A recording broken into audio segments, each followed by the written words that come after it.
Welcome back to Storytime. I am Sunny, of course, as usual, and today we are going to be completing the haunted house. Oh, hey, Kickin', I'm doing well. How are you doing? A little development on my end of things. So I found out that at my sister's work, she and one other person are the only two people who mask. And two of the people that they work with, neither of them, tested positive. So now my sister and I are going to get tested, and because of the exposure to, her the exposure to the people, and me the exposure to somebody who has been exposed, we're both going to be staying home and getting tested. Don't know when that's going to happen. But one thing I have found out that is really tricky is they tell you not to touch animals. And I have two cats, and both cats love to nuzzle against my face. So that has been really tough. I do still, of course, pet them, and I let Maestro nuzzle against the back of my head, but I'm not going to be touching him with my face, which is so tough for both of us because we both love our nuzzle times. How have things been going on your side of the pond, Kickin'? Oh, and when does school get out for you for the holidays? It's probably coming up soon if it hasn't already happened.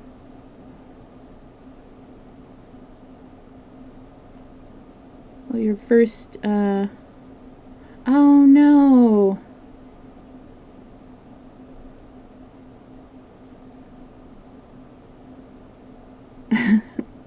I get it.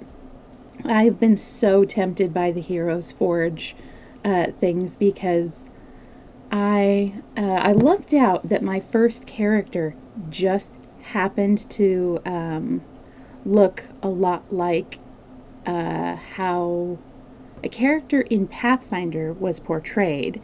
So I got the Pathfinder mini and it's perfect.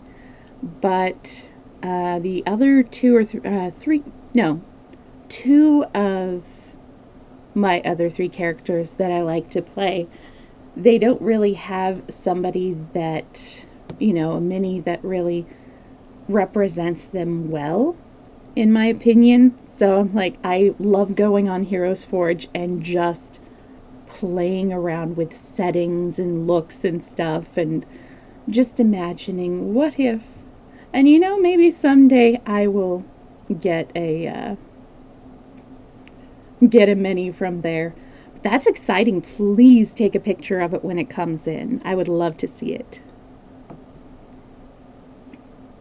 And I'm really sorry about having to call off the D&D. That's really rough. I have had 2 campaigns that have just ended. One is on hold because of, the quarantine, all that stuff. Ooh, nice. A female human rogue. Nice. Yeah, I don't have painting experience with minis, but there's actually a really good mini paintings series. I think some of it is on YouTube, and it was a Nerdist. No, not a Nerdist. It was a Geek and Sundry show. And the guy who played Eric Matthews in Boy Meets World, he is a big gamer, and so he has been learning from professional minis painters that have worked in dungeons and like Wizards of the Coast and Pathfinder or Paizo and stuff like that. They've been giving him pro tips and stuff like that, and you can paint along and learn with him, so it's really cool. Yeah, maybe. That would be really fun to do a Heroes Forge stream. Donation or something like that, yeah. Yes, definitely. I'll ask my sister because she remembers names of things better than I do, especially like the shows, because she's watched a bit more of them than I have. But I'll ask her what the name of the show is. I'll find some episodes and I will put them up on the Discord in the games section for you. Exciting. But I'm glad to hear that you're doing good. I know that you had some cases in your school. Yeah, our schools here, our high schools, had quite a lot of cases, so they had to shut down the on-campus learning. Luckily, my coworker is a distance learner. She opted to do the stay-at-home zooming into classes and all that stuff, so her education. Oh, hello! Thank you so much for the bits. How are you doing, Corel? I hope you had a good weekend.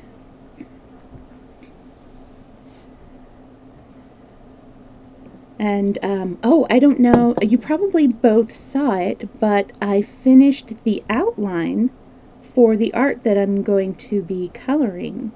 And I'm actually, instead of doing a game stream after this, I'm going to do an art stream. And there it is. So, yeah, sleepy. I kind of am too. Yeah. I put it up on Twitter as well. So the big tall present in the middle, Corel, that is your present. The one that Maestro is rubbing up against on the right hand side, that's going to be Wholesome's. And then the round one with the squiggly ribbons, that's going to be Sister's present. Okay, a lot of presents. Oh, Seven Deadly Sins. Actually, my manager loves that anime.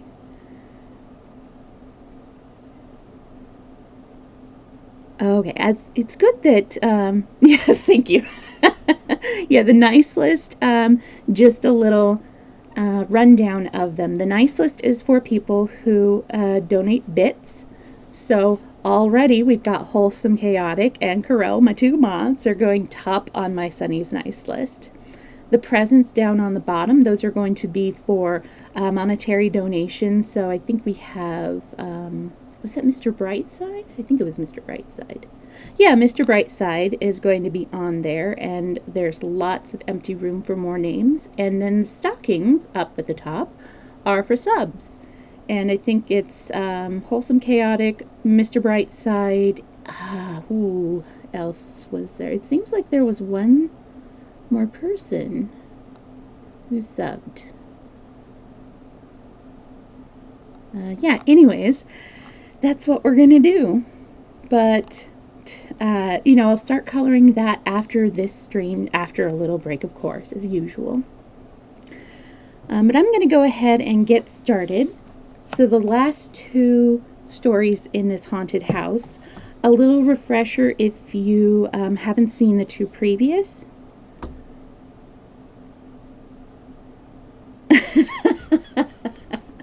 Mother, I need your credit card. I am giving your money. But yeah, anyways, little to catch you up to speed with the haunted house, which is a Christmas book. It was, they say it's by Charles Dickens, but only the very first part of it is by Charles Dickens. He created, I guess you could say, the skeleton of it. A man moves into a very affordable house, which he has heard is haunted. His staff have all, they've tried to live through it, but they get too spooked and they all just leave. And so his sister actually, very clever girl that she is, has decided that why do they need a staff? They'll just invite a bunch of their friends to live out the rest of their lease. They will, split up all of the little responsibilities, like the cooking, the cleaning, all of that stuff. And then at the end of their stay, which is on 12th night, so 12th night, if you're not familiar, there's Christmas, and then there is the 12 days leading up to Epiphany, which is when the 12 wise men arrived. And so on 12th night, after their Christmas stay at this house, they all tell their ghost stories of their experiences in the house. And so far we have heard 4 of the ghost stories. And I wasn't really very familiar with the other authors, but these last 2, we have Wilkie Collins, who has written some psychological thriller, mystery, horror things, so I'm really interested to see what her spoopy ghost story is going to be. And then the last one is Elizabeth Gaskell, who is another fairly well-known classic. I know she wrote North and South. I don't remember what else she wrote, but yeah, those are the last 2 stories that are shared. So now I've caught you up to speed. We'll make Maestro go invisible, and let's get started. The Haunted House by Charles Dickens and Friends. Chapter: The Ghost in the Cupboard Room by Wilkie Collins. Mr. Beaver, on being spoke as his friend and ally, Jack Governor, he called it, turned out of an imaginary hammock with the greatest promptitude and went straight on duty. "As it's Nat Beaver's watch," said he, "there shall be no sulking." Jack looked at me with an expectant and admiring turn of his eye on Mr. Beaver, full of complimentary implication. I noticed, by the way, that Jack, in a naval absence of mind, with which he is greatly troubled at times, had his arm round my sister's waist. Perhaps this complaint originates in an old nautical requirement of having something to hold on by. These were the terms of Mr. Beaver's revelation to us. "What I've got to put forward will not take very long, and I shall beg leave to begin by going back to last night, just about the time when we all parted from one another to go to bed. The members of this good company did a very necessary and customary thing last night. They each took a bedroom candlestick and lit the candle before they went upstairs. I wonder whether any one of them noticed that I left my candlestick untouched and my candle unlighted, and went to bed in a haunted house, of all the places in the world, in the dark? I don't think any one of them did. That is perhaps rather curious to begin with. It is likewise curious, and just as true, that the bare sight of those candlesticks in the hands of this good company set me in a tremble, and made last night a night's bad dream instead of a night's good sleep. The fact of the matter is, and I give you leave, ladies and gentlemen, to laugh at it as much as you please, that the ghost which haunted me last night, which has haunted me off and on for many years past, and which will go on haunting me till I am a ghost myself, and consequently spirit-proof in all respects, is nothing more or less than a bedroom candlestick. Yes, a bedroom candlestick and candle, or a flat candlestick and candle. Put it which way you like. That is what haunts me. I wish it was something pleasanter and more out of the common way, a beautiful lady, or a mine of gold and silver, or a cellar of wine, and a coach and horses, and such like. But, being what it is, I must take in for what it is, and make the best of it, and I shall thank you all kindly if you will help me out by doing the same. I am not a scholar myself, but I make bold to believe that the haunting of any man with anything under the sun begins with the frightening of him. At any rate, the haunting of me with a bedroom candlestick and candle began with the frightening of me with a bedroom candlestick and candle. The frightening of me half out of my life, ladies and gentlemen, and for the time being, the frightening of me altogether out of my wits. And now I lost my place. There it is. That is not a very pleasant thing to confess to you all before starting the particulars, but perhaps you will be the readier to believe that I am not a downright coward, because you find me bold enough to make a clean breast of it already, to my own great disadvantage, so far. These are the particulars, as well as I can put them. I was apprenticed Sorry. I was apprenticed to the sea when I was about as tall as my own walking stick, and I made good enough use of my time to be fit for a mate's berth at the age of 25 years old. It was in the year 1818 or 19, I'm not quite certain which, that I reached the before-mentioned age of 25. You will please to excuse my memory, not being very good for dates, names, numbers, places, and such like. No fear, though, about the particulars I have undertaken to tell you of. I have not got them all ship-shape in my recollection. I can see them, as this moment, as clear as noonday in my own mind.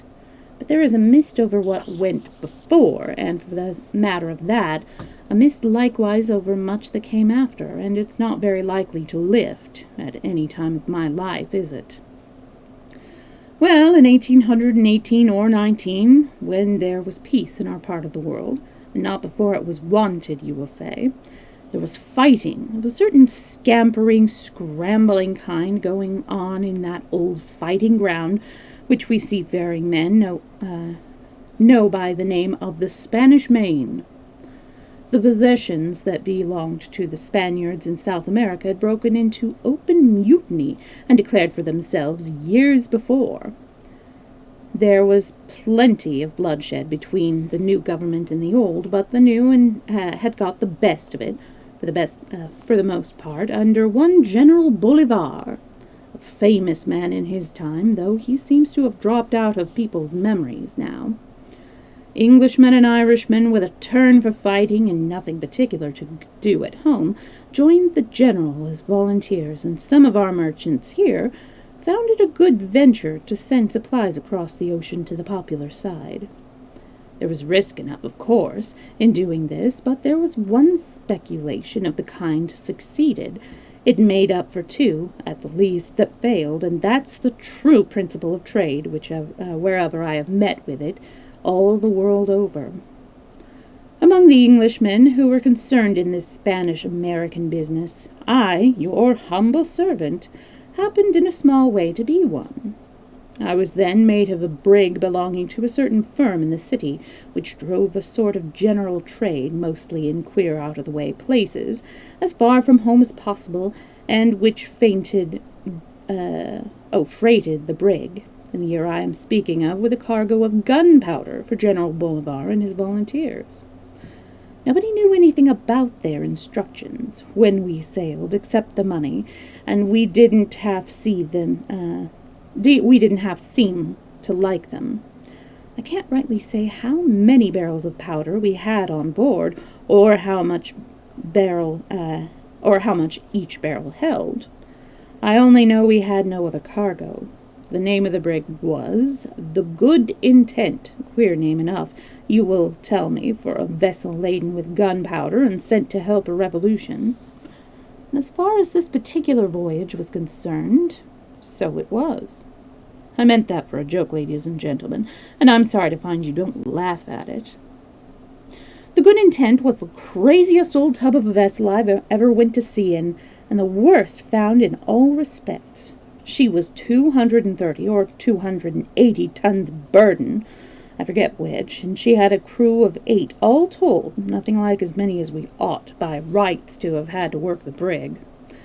However, we were well and honestly paid our wages, and we had to set that against the chance of foundering at sea, and on this occasion, likewise, the chance of being blown up into the bargain. In consideration of the nature of our cargo, we were harassed with new regulations, which we didn't at all like, relative to smoking our pipes and lighting our lanterns, and, as usual in such cases, the captain who made the regulations preached what he didn't practice. Not a man of us was allowed to have a bit of lighted candle in his hand when he went below, except the skipper, and he used his light when he went in, or when he looked over his charts on the cabin table, just as usual. This light was a common kitchen candle, or dip, of the sort that goes 8 or 10 to the pound, and it stood in an old, battered, flat candlestick, with all the Japan worn I don't know what they mean by Japan in this. With all the Japan worn and melted off, and all the tin showing through. It would have been more seaman-like and suitable to in every respect if he had had a lamp or a lantern, but he stuck to his old candlestick, and that same old candlestick, ladies and gentlemen, has ever afterwards stuck to me. That's another joke, if you please, and I'm much obliged to Miss Belinda in the corner for being good enough to laugh at it. Well, and I say well before, but it's a word that helps a man on like. We sailed in the brig, and I shaped our course, first for the Virgin Islands, in the West Indies, and after sighting them, we made for the Leeward Islands next, and then stood on due south, till the lookout at the masthead hailed the deck, and said we saw land. That land was the coast of South America. We had had a wonderful voyage so far. We had lost none of our spars or sails, and not a man of us had been harassed to death at the pumps. It wasn't often the good intent made such a voyage as that, I can tell you. I was sent aloft to make sure about the land, and I did make sure of it. When I reported the same to the skipper, he went below and had a look at his letter of instructions and the chart. When he came on deck again, he altered our course a trifle to the eastward. I forget the point on the compass, but that doesn't matter. What I do remember is that it was dark before we closed in with the land. We kept the lead going and hove the brig in from 4 to 5 fathoms water, or it might be 6. I can't say for certain. I kept a sharp eye to the drift of the vessel, none of us knowing how the curtains ran on that coast. We all wondered why the skipper didn't anchor, but he said no, he must first show a light at the foretop masthead, and wait for an answering light on shore. We did wait, and nothing of the sort appeared. It was starlight and calm. What little wind there was came in puffs of off the land. I suppose we waited, drifted a little to the westward, as it made out, best part of an hour before anything happened, and then, instead of seeing the light on shore, we saw a boat coming towards us, rowed by 2 men only. We hailed them, and they answered, "Friends," and hailed us by our name. They came on board. One of them was an Irishman, and the other was a coffee-colored native pilot who jabbered a little English. The Irishman handed a note to our skipper, who showed it to me. It informed us that the part of the coast we were off then was not over safe for discharging our cargo, seeing that spies of the enemy, that is to say, of the old government, had been taken and shot in the neighborhood the day before. We might trust the brig to the native pilot, and he had his instructions to take us to the other part of the coast. The note was signed by the proper parties, so we let the Irishman go back alone in the boat and allowed the pilot to exercise his lawful authority over the brig. He kept us stretching off from the land till noon the next day, his instructions seemingly ordering him to keep us well out of sight of his instructions. Keeping well out of sight of the shore. We only altered our course in the afternoon, so as to close in with the land again a little before midnight. This same pilot was about as ill-looking a vagabond as I ever saw, skinny, cowardly, quarrelsome mongrel who swore at the men in the vilest broken English, till they were every one of them ready to pitch him overboard. The skipper kept them quiet, and I kept them quiet, for the pilot being given us by our instructions, we were bound to make the best of him. Near nightfall, however, with the best will in the world to avoid it, I was unlucky enough to quarrel with him. He wanted to go below with his pipe, and I stopped him, of course, because it was contrary to orders. Upon that, he tried to hustle by me, and I put him away with my hand. I never meant to push him down, but somehow I did. He picked himself up as quick as lightning and pulled out his knife. I snatched it out of his hand, slapped his murderous face for him, and threw his weapon overboard. He gave me one ugly look and walked aft. I didn't think much of the look then, but I remembered it a little too well afterwards. We were close in with the land again just as the wind failed us, between 11 and 12 that night, and dropped our anchor by the pilot's directions. It was pitch dark and a dead airless calm. The skipper was on deck with 2 of our best men for watch. The rest were below, except the pilot, who coiled himself up more like a snake than a man on the forecastle. It was not my watch till 4 in the morning, but I didn't like the look of the night, or the pilot, or the state of things generally, and I shook myself down on deck to get my nap there, and be ready for anything at a moment's notice. The last I remember was the skipper whispering to me that he didn't like the look of things either, and that he would go below and consult his instructions again. That is the last I remember before the slow, heavy, regular roll of the old brig on the ground swell rocked me off to sleep. Wow, sorry about that. When words don't word. I was woke, ladies and gentlemen, by a scuffle on the forecastle and a gag in my mouth. There was a man on my breast and a man on my legs, and I was bound hand and foot in half a minute. The brig was in the hands of the Spaniards. They were swarming all over her. I heard 6 heavy splashes in the water, one after another. I saw the captain stabbed to the heart as he came running up the companion, and I heard a 7th splash in the water. Except myself, every soul of us on the board had been murdered and thrown into the sea. Why I was left, I couldn't think, till I saw the pilot stoop over me with a lantern and look to make sure of who I was. There was a devilish grin on his face, and he nodded his head at me, as much as to say, "You are the man who hustled me down and slapped my face, and I mean to play the game of cat and mouse with you in return for it." I could neither move nor speak, but I could see the Spaniard take off a main hatch and rig the purchases for getting up the cargo. Quarter of an hour afterward, I heard the sweep of a schooner, or other small vessel in the water. The strange craft was laid alongside of us, and the Spaniards set to work to discharge our cargo into her. They all worked hard except the pilot, and he came from time to time with his lantern to have another look at me, and to grin and nod, always in the same devilish way. I am old enough now not to be ashamed of confessing the truth, and I don't mind acknowledging that the pilot frightened me.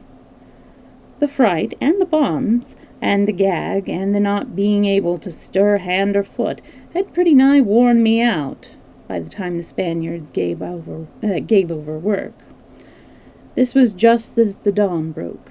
They had shifted a good part of our cargo on board of their vessel, but nothing like all of it, and they were sharp enough to be off with what they had got before daylight. I need hardly say that I had made up my mind by this time to the worst I could think of. The pilot, it was clear enough, was one of the spies of the enemy, who had wormed his way into the confidence of our co-signees without being suspected. He, or more likely his employers, had got knowledge enough of us to suspect that what our cargo was. We had been anchored for the night in the safest berth for them to surprise us in, and we had paid the penalty of having a small crew and consequently an insufficient watch. All this was clear enough, but what did the pilot mean to do with me? On the word of a man, it makes my flesh creep now only to tell you what he did with me. After all the rest of them were out of the brig, except the pilot and 2 Spaniard seamen, these last took me up, bound and gagged as I was, lowered me into the hold of the vessel, and laid me along on the floor, lashing me to it with rope's ends, so that I could just turn from one side to the other, but could not roll myself fairly over so as to change my place. Then they left me. Both of them were the worse for liquor. But the devil of a pilot was sober, mind that, as sober as I am at the present moment. I lay in the dark for a little while, with my heart thumping as if it was going to jump out of me. I lay about 5 minutes so, when the pilot came down into the hold alone. He had the captain's cursed flat candlestick in a carpenter's awl in one hand, and a long thin twist of cotton yarn, well oiled, in the other. He put the candlestick, with a new dip lighted in it, down on the floor, about 2 feet from my face and close against the side of the vessel. The light was feeble enough, but it was sufficient to show a dozen barrels of gunpowder or more left all around me on the hold of the brig. I began to suspect what he was after, the moment I noticed the barrels. The horrors laid hold of me from head to foot, and the sweat poured off my face like water. I saw him go next to one of the barrels of powder standing against the side of the vessel, in a line with the candle, and about 3 feet, or rather better, away from it. He bored a hole in the side of the barrel with his awl, and the horrid powder came trickling out as black as hell and dripping into the hollow of his hand, which he held to catch it. Then he got a good handful. He stopped up the hole by jamming one end of this oiled twist of cotton yarn fast into it, and he then rubbed the powder into the whole length of the yarn till he had blackened every hair's breadth of it. The next thing he did, as true as I sit here, as true as the heaven above us, the next thing he did was to carry the free end of this long, lean, black, frightful, slow match to the lighted candle alongside my face, and to tie it in several folds round the tallow candle, about a third of the distance down, measuring from the flame of the wick to the lip of the candlestick. He did that. He looked to see that my lashings were all safe, and then he put his face down close to mine and whispered in my ear, "Blow up with the brig." He was on deck again the moment after, and he and the 2 others shoved the hatch on over me. The furthest end from where I lay, they had not fitted it down quite true, and I saw a blink of daylight glimmering in when I looked in that direction. I heard the sweeps of the schooner fall into the water, splash, splash, fainter and fainter, as they swept the vessel out in the dead calm, to be ready for the wind in the offing. Fainter and fainter, splash, splash, for a quarter of an hour or more. While those sounds were in my ears, my eyes were fixed on the candle. It had been freshly lit. If left to itself, it would burn for between 6 and 7 hours. The slow match was twisted round it about a third of the way down, and therefore the flame would be about 2 hours reaching it. There I lay, gagged, bound, lashed to the floor, seeing my own life burning down with a candle by my side. There I lay, alone on the sea, doomed to be blown to atoms, and to see that doom drawing on nearer and nearer with every fresh second of time, through nigh on 2 hours to come, powerless to help myself and speechless to call for help to others.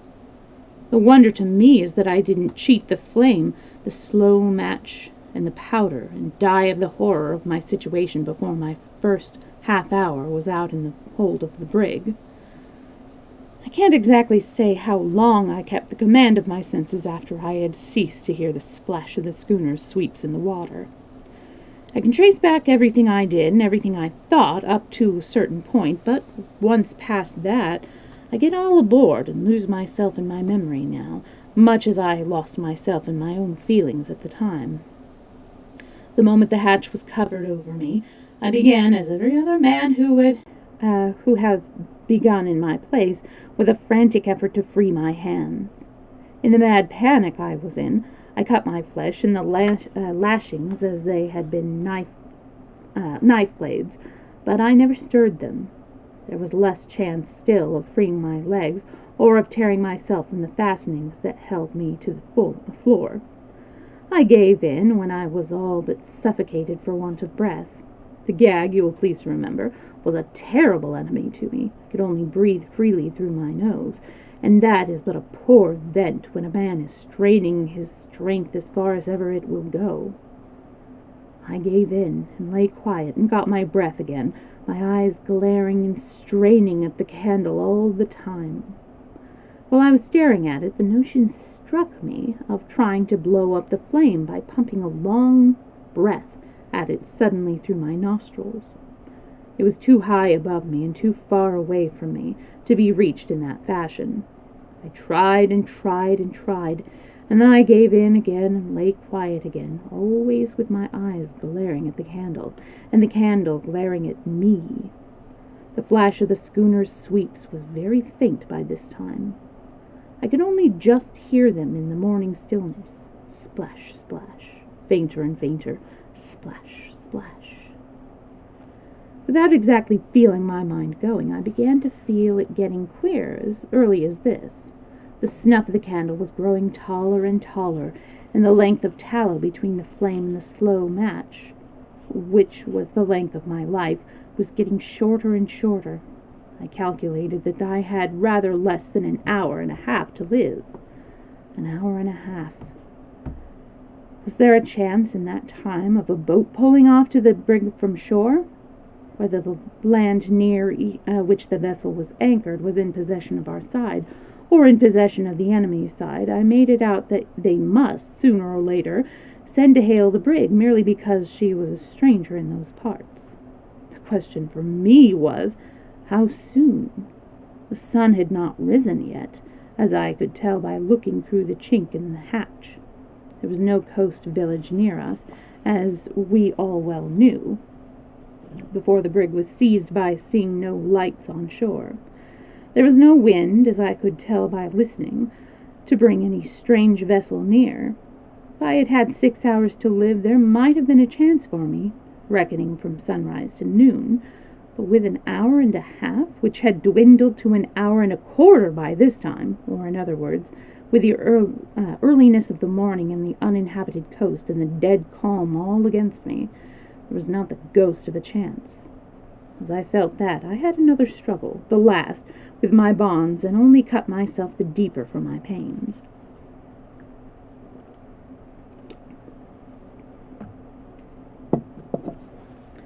I gave in once more and lay quiet and listening for the splash of the sweets. Gone. Not a sound could I hear but the blowing of a fish, now and then, on the surface of the sea, and the creak of the brig's crazy old spars as she rolled gently from side to side with the little swell there was on the quiet water. An hour and a quarter. The wick grew terribly as the quarter slipped away, and the charred top of it began to thicken and spread out mushroom shape. It would fall off soon. Would it fall off red hot, and would the swing of the brig cant it over the side of the candle and let it down on the slow match? If it would, I had about 10 minutes to live instead of an hour. This discovery set my mind for a minute on a new tack altogether. I began to ponder with myself what sort of a death blowing up might be. Painful? Well, it would be surely too sudden for that. Perhaps just one crash, instead inside me or outside me, or both, and nothing more. Perhaps not even a crash. That and death and the scattering of this living body of mine into millions of fiery sparks might all happen in the same instant. I couldn't make it out. I couldn't settle how it would be. The minute of calmness in my mind left it before I had half done thinking, and I got all aboard again. When I sat back to my thoughts, or when they came back to me, I can't say which, the wick was awfully tall, and the flame was burning with the smoke above it. The charred top was broad and red, and heavily spreading out to its fall. My despair and horror at seeing it took me in a new way, which was good and right, at any rate, for my poor soul. I tried to pray, in my own heart, you will understand, for the gag put all lip-praying out of my power. I tried, but the candle seemed to burn it up in me. I struggled hard to force my eyes from the slow, murdering flame, and to look up through the chink in the hatch at the blessed daylight. I tried once, tried twice, and gave it up. I tried next only to shut my eyes and keep them shut, once, twice, and the second time I did it. God bless old Mother and Sister Lizzie. God keep them both, and forgive me." That was all I had time to say in my own heart before my eyes opened again in spite of me, and the flame of the candle flew into them, flew all over me, and burnt up the rest of my thoughts in an instant.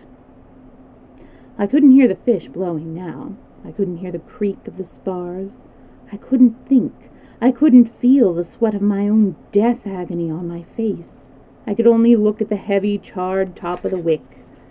It swelled, tottered, bent over to one side, dropped, red hot at the moment of its fall, black and harmless, even before the swing of the brig had canted it over into the bottom of the candlestick. I caught myself laughing. Yes, laughing at the safe fall of the bit of wick. But for the gag, I should have screamed with laughing. As it was, I shook with it inside me, shook till the blood was in my head and I was all but suffocated for want of breath. I had just sense enough left to feel that my own horrid laughter at that awful moment was a sign of my brain going at last. I had just sense enough left to make another struggle before my mind broke loose like a frightened horse and ran away with me. One comforting look at the blink of daylight through the hatch was what I tried for once more, the fight to force my eyes from the candle. And to get that one look at the daylight was the hardest I had had yet, and I lost the fight. The flame had hold of my eyes as fast as the lashings had hold of my hands. I couldn't look away from it. I couldn't even shut my eyes when I tried that next, for the second time. There was the wick growing tall once more. There was the space of unburnt candle between the light and the slow match shortened to an inch or less. How much life did that inch leave me? 3/4 of an hour? Half an hour? 50 minutes? 20 minutes? Steady. An inch of tallow candle would burn longer than 20 minutes. An inch of tallow. The notion of a man's body and soul being kept together by an inch of tallow. Wonderful. Why, the greatest king that sits on a throne can't keep a man's body and soul together, and there's an inch of tallow that can do what the king can't. There's something to tell Mother when I get home, which will surprise her more than all the rest of my voyages put together. I laughed inwardly again at the thought of that, and shook and swelled and suffocated myself till the light of the candle leaped in through my eyes and licked up the laughter and burnt it out of me, and made me all empty and cold and quiet once more. Mother and Lizzie. I don't know when they came back, but they did come back. Not, as it seemed to me, into my mind this time, but right down bodily before me in the hold of the brig. Yes, sure enough, there was Lizzie, just as light-hearted as usual, laughing at me. Laughing? Well, why not? Who is to blame Lizzie for thinking I'm lying on my back, drunk in the cellar, with the beer barrels all round me? Steady, she's crying now, spinning round and round in a fiery mist, wringing her hands, screeching out for help, fainter and fainter like the splash of the schooner's sweeps. Gone. Burnt up in the fiery mist. Mist? Fire? No, neither one nor the other. It's Mother makes the light. Mother knitting, with 10 flaming points at the end of her fingers and thumbs, and the slow matches hanging in bunches all round her face instead of her own gray hair. Mother in her old armchair, and the pilot's long skinny hands hanging over the back of the chair, dripping with gunpowder. No, not gunpowder, no chair, no Mother. Nothing but the pilot's face shining red-hot like a sun in the fiery mist, turning upside down in the fiery mist, running backwards and forwards along the slow match in the fiery mist, spinning millions of miles in a minute in the fiery mist, spinning itself smaller and smaller into one tiny point, and that point darting on a sudden straight into my head, and then all fire and all mist, no hearing, no seeing, no thinking, no feeling, the brig, the sea, my own self, the whole world all gone together. After what I've just told you, I know nothing and remember nothing till I woke up, as it seemed to me, in a comfortable bed, with two rough and ruddy men like myself, sitting on each side of my pillow, and a gentleman standing watching me at the foot of the bed. It was about 7 in the morning. My sleep, or what seemed like my sleep to me, had lasted better than 8 months. I was among my own countrymen in the island of Trinidad. The men at each side of my pillow were my keepers, turn and turn about, and the gentleman standing at the foot of the bed was the doctor. What I said and did in those 8 months, I never have known and never shall. I woke out of it as if it had been one long sleep. That's all I know. It was another 2 months or more before the doctor thought it safe to answer the question I asked him. The brig had been anchored, just as I had supposed, off a part of the coast which was lonely enough to make the Spaniards pretty sure of no interruption, so long as they managed their murderous work quietly under cover of light. My life had not been saved from the shore, but from the sea. An American vessel, becalmed in the offing, had made out the brig as the sun rose, and the captain, having his time on his hands in consequence of the calm, and seeing a vessel anchored where no vessel had any reason to be, had manned one of his boats, and sent his mate with it to look a little closer into the matter, and bring back a report of what he saw. What he saw, when he and his men found the brig deserted and boarded up, was a gleam of candlelight through the chink in the hatchway. The flame was within about a thread's breadth of a slow match when he lowered himself into the hold, and if he had not had the sense and coolness to cut the match in two with his knife before he touched the candle, he and his men might have been blown up along with the brig as well as me. The match caught and turned into sputtering red fire in the very act of putting the candle out, and if the communication with the powder barrel had not been cut off, the Lord only knows what might have happened. What became of the Spanish schooner and the pilot I have never heard from that day to this. As for the brig, the Yankees took her, as they took me, to Trinidad, and claimed their salvage, and got it, I hope, for their own sakes. I was landed just in the same state as when they rescued me from the brig, that is to say, clean out of my senses. But please to remember it was a long time ago, and take my word for it, I was discharged cured, as I have told you. Bless your hearts, I'm all right now, as you can see. I'm a little shaken by telling the story, ladies and gentlemen. A little shaken, that's all.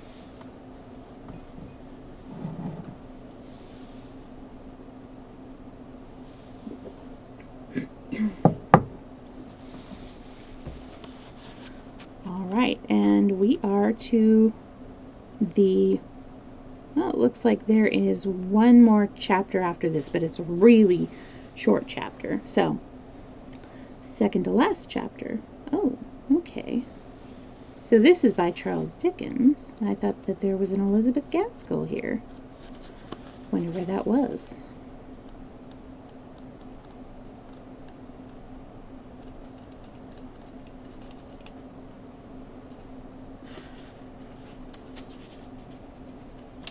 Sorry, looking at the, Oh, okay. So there are 3 more chapters. So this next chapter is by Charles Dickens.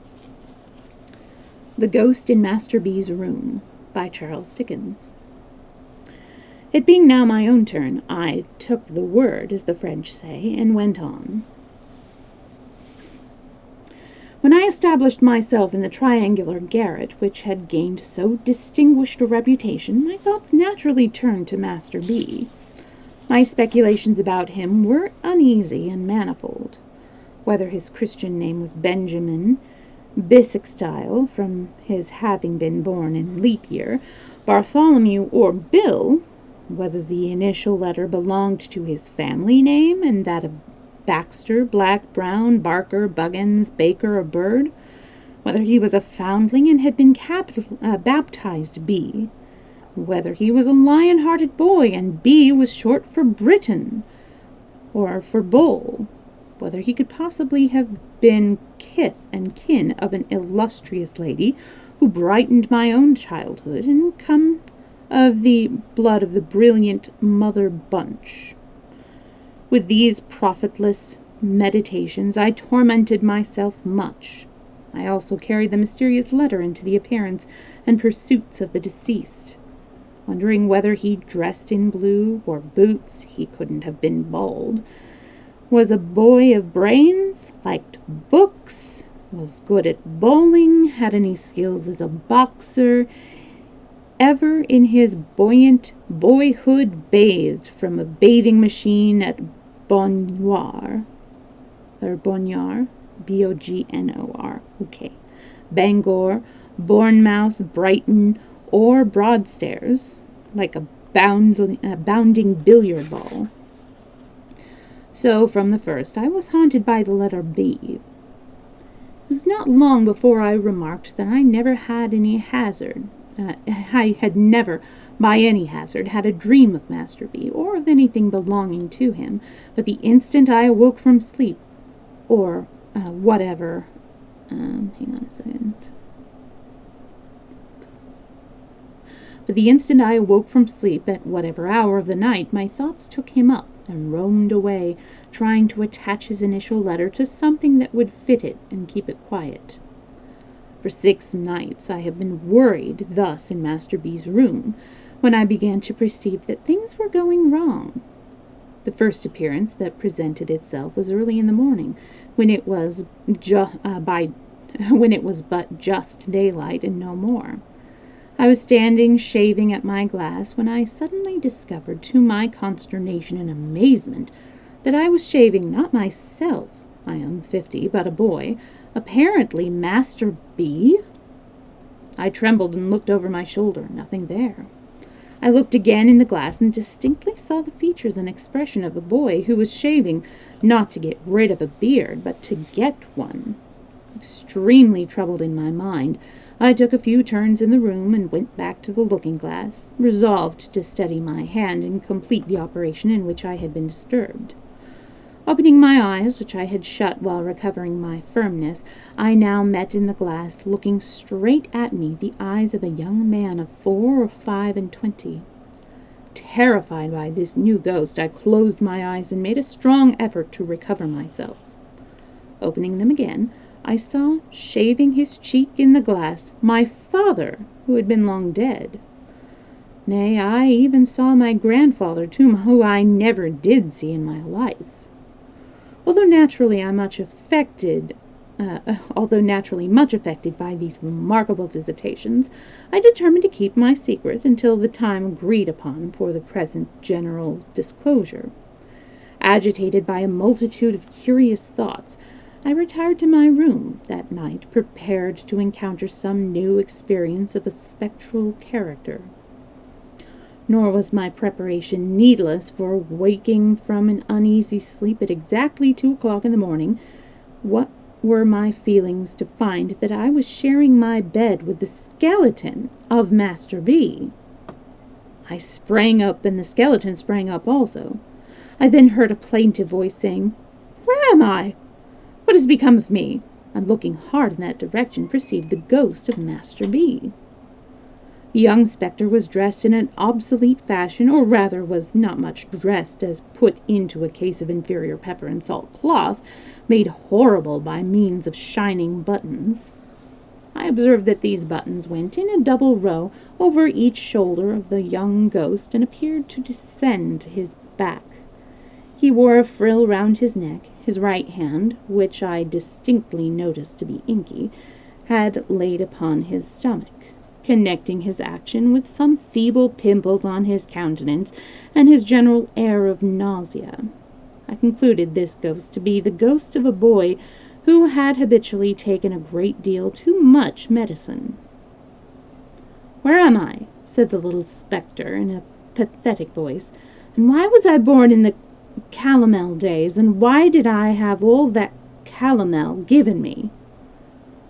I replied with sincere earnestness that upon my soul I couldn't tell him. Oh, hi, Wholesome Chaotic. Good to see you. Thanks for stopping in. This chapter isn't very long, so I'll chat afterwards. I entreated the phantom to be... I replied with sincere earnestness that upon my soul I couldn't tell him. "Where's my little sister?" said the ghost. "And where's my angelic little wife? And where is the boy I went to school with? Enjoy dinner." I entreated the phantom to be comforted, and above all things to take heart respecting the loss of the boy he went to school with. I represented to him that probably the boy never did, within human experience, come out well when discovered. Oh, actually, I found out I have 2 more chapters after this one. I was mistaken earlier. I urged that I myself had in later life turned up several boys whom I went to school with, and none of them had at all answered. I expressed my humble belief that of them, that delusion and a snare. Hang on, I skipped another line. I expressed my humble belief that that boy never did answer.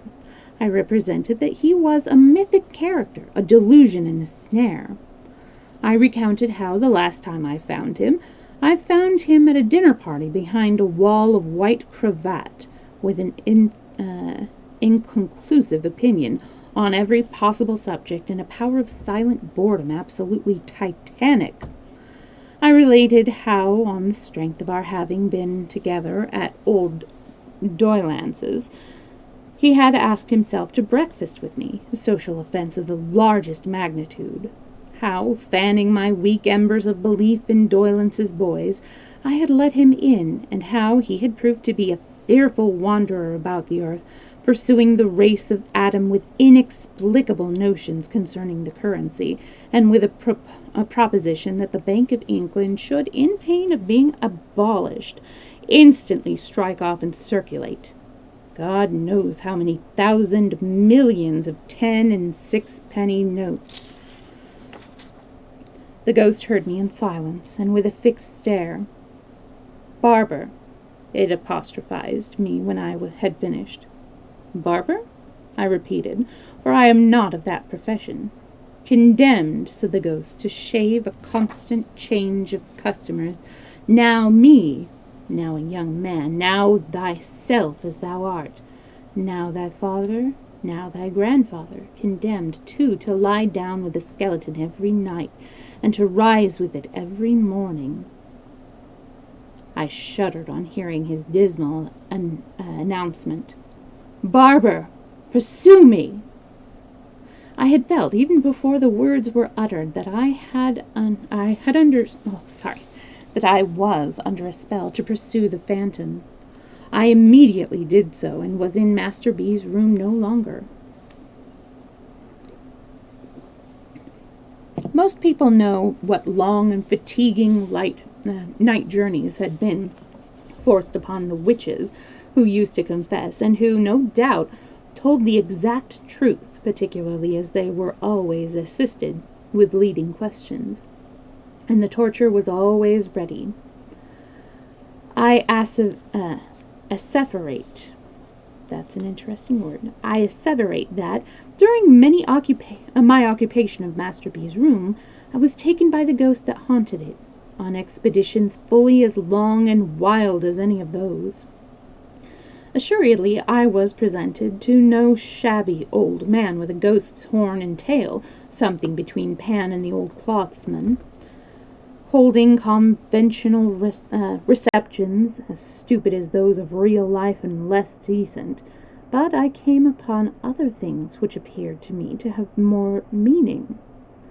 Confident that I speak the truth and shall be believed, I declare without hesitation that I followed the ghost in the first instance on a broomstick, and afterwards on a rocking horse. The very smell of the animal's paint, especially when I brought it out, by making him warm, I am ready to swear to. I followed the knight afterwards in the hackney coach, an institution with the peculiar smell of which the present generation is unacquainted, but to which I am again ready to swear as a combination of stable, dog with the mange, and very old bellows. In this I appeal to previous generations to confirm or refute me. I pursued the phantom on a headless donkey, at least upon a donkey who was so interested in the state of his stomach that his head was always down there, investigating it. On ponies, expressly born to kick up behind, on roundabouts and swings, from fairs, in the first cab, another forgotten institution, where the fare regularly got into bed and was tucked up with the driver.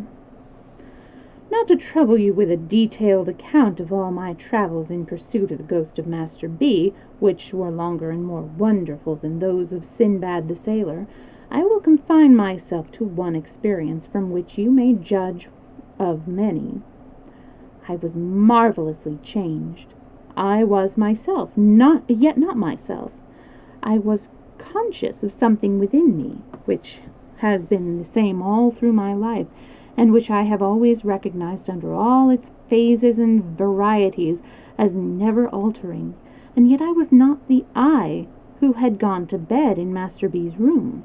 I had the smoothest of faces and the shortest of legs, and I had taken another creature like myself, also with the smoothest of faces and the shortest of legs, behind a door, and was confiding to him a proposition of the most astounding nature. This proposition was that we should have a seraglio. The other creature assented warmly. I wonder what a seraglio is. This other creature assented warmly. He had no notion of respectability, neither had I. It was the custom of the East. It was the way of the good Caliph Harun Arashild. Let me have the corrupted name again from once. It is so scented with the sweet memories. The usage was highly laudable, and most worthy of imitation. "Oh, yes! Let us," said the other creature with a jump, "have a seraglio." It was not because we entertained the faintest doubts of the meritorious character of the Oriental establishment we proposed to import, that we perceived it must be kept a secret from Miss Griffin.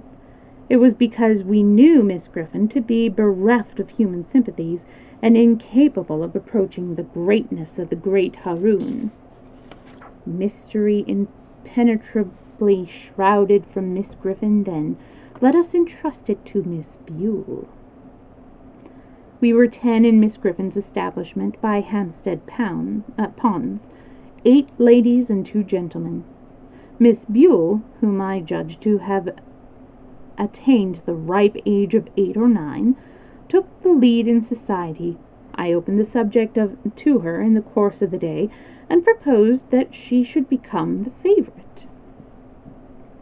Miss Buell, after struggling with the difference so natural to and charming in her adorable sex, expressed herself as flattered by the idea, but wished to know how it was proposed to provide for Miss Pipson. Miss Buell, who was understood to have vowed towards that young lady a friendship, halves, and no secrets, until death on the church service and lessons complete in 2 volumes with case and lock. Miss Buell said she could not, as the friend of Pipson, disguise from herself or me that Pipson was not one of the common. Now Miss Pipson, having curly light hair and blue eyes, which was my idea of anything mortal and feminine that was called fair, I promptly replied that I regarded Miss Pipson in the light of a fair Circassin. Okay, sure. "And what then?" Miss Buell pensively asked. I replied that she must be unveiled by a merchant, brought to me veiled, and purchased as a slave. The other creature had already fallen into the second male place in the state, and was set apart for Grand Vizier. He afterwards resisted this disposal of events, but had his hair pulled until he yielded. "Shall I not be jealous?" Miss Buell inquired, casting down her eyes. Zobeide, no," I replied. "You will never be the favorite sultana. The first place in my heart and on my throne will be ever yours." "Oh, you will ever be, not never." Miss Buell, upon this assurance, consented to propound the idea to her 7 beautiful companions. It occurred to me, in the course of the same day, that we knew we could trust a grinning and good-natured soul called Tabby, who was the serving drudge of the house, and had no more figure than one of the beds, and upon whose face there was always more or less black lead. I guess that's something that you use to clean or polish or something like that. I'm not really sure. I slipped into Miss Buell's hand after supper a little note to that effect, dwelling on the black lead as being, in a manner, deposited by the finger of Providence, pointing Tabby out for Mesrour, the celebrated chief of the the celebrated chiefs of the harem. There were difficulties in the formation of the desired institution, as there are in all combinations. The other creature showed himself of a low character, and when defeated in aspiring to the throne, pretended to have conscientious scruples about prostrating himself before the caliph. Wouldn't call him commander of the faithful, spoke of him slightly and inconsequently as a mere chap. Said he, the other creature, wouldn't play, and was otherwise coarse and offensive. This meanness of disposition was, however, put down by the general indignation of an united seraglio, and I became blessed in the smiles of 8 of the fairest of the daughters of men.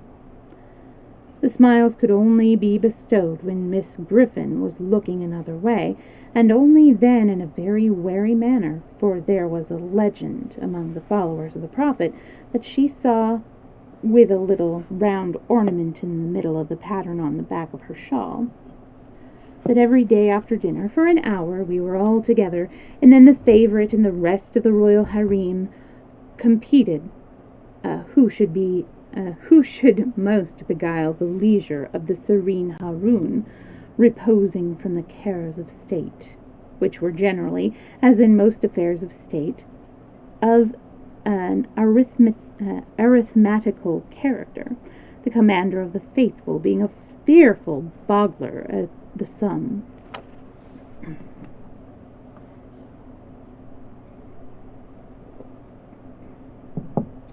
On these occasions, the devoted Mesrour, chief of the harem, was always in attendance, Miss Griffin usually ringing for that officer at the same time with great vehemence, but never acquitted himself in a manner worthy of this historical reputation.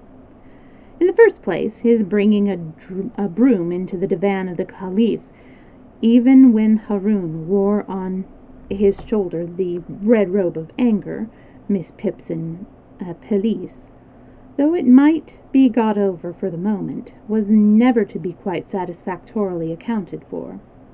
In the second place, his breaking out into grinning exclamations of "Lork, ye pretties," was neither Eastern nor respectful. In the third place, when specially instructed to say Bismillah, he always said Hallelujah.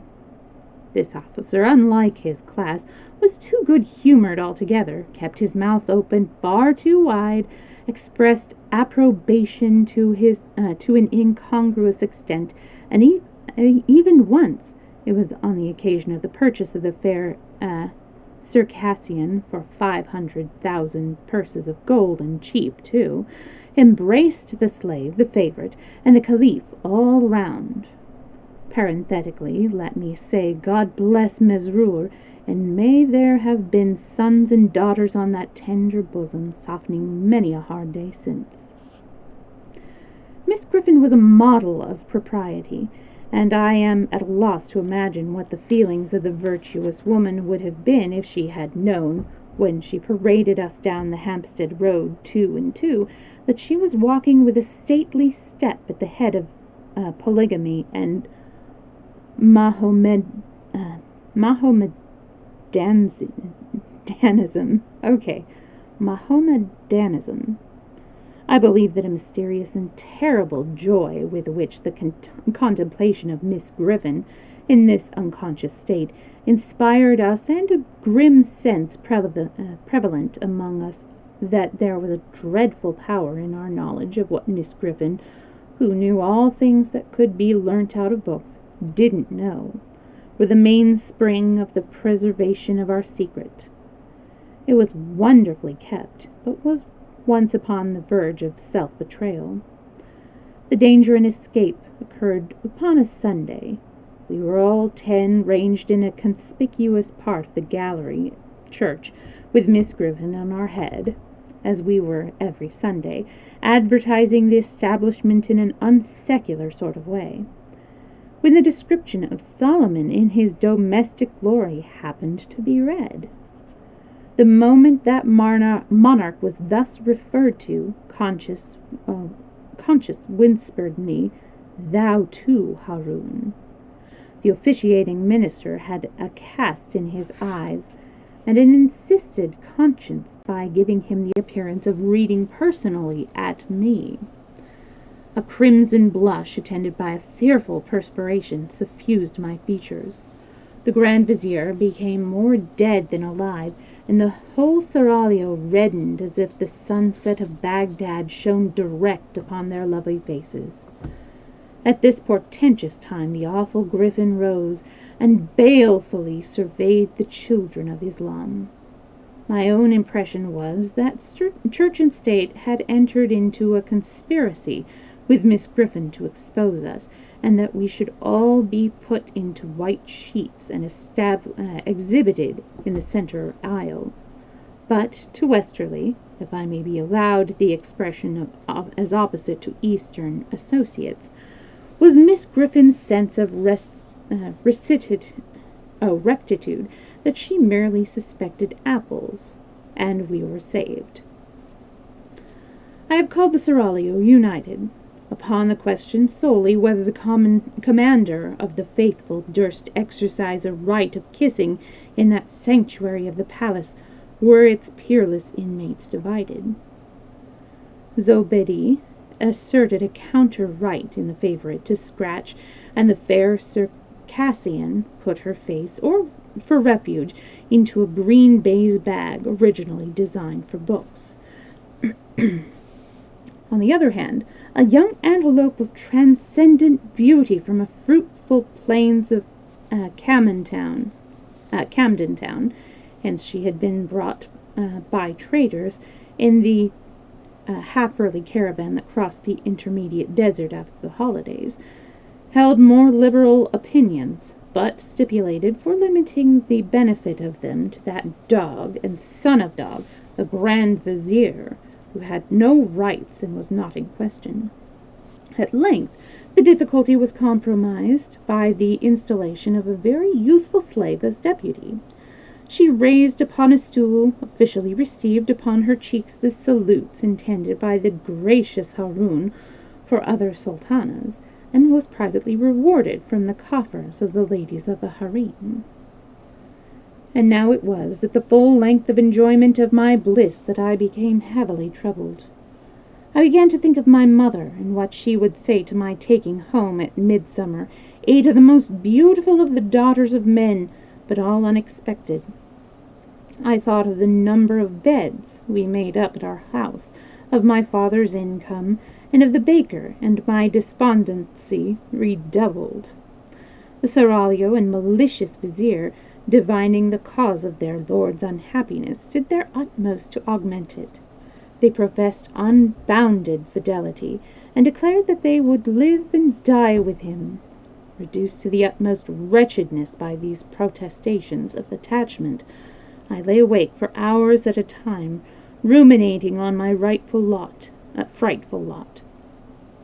In my despair, I think I might have taken an early opportunity of falling on my knees before Miss Griffin, avowing my resemblance to Solomon, and praying to be dealt with according to the outraged law of my country, if an unthought of means of escape had not opened before me.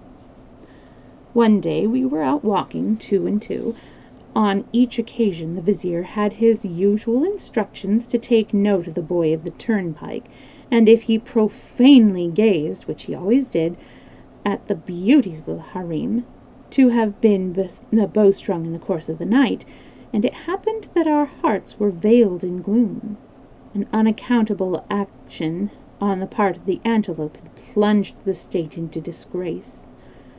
That charmer, on the representation that the previous day was her birthday, and that vast treasures had been sent in a hamper for its celebration, both baseless assertions, had secretly but most pressingly invited 35 neighboring princes and princesses to a ball and supper, with a special stipulation that they were not to be fetched till 12.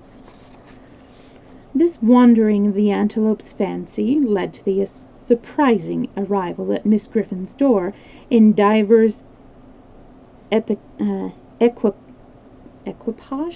and under various escorts of a great company in full dress, who were deposited on the top step in a flush of high expectancy, and who were dismissed in tears. At the beginning of the double knocks attendant on these ceremonies, the antelope had retired to a back attic and bolted herself in, and at every new arrival Miss Griffin had gone so much more and more distracted that at last she had been seen to tear her front.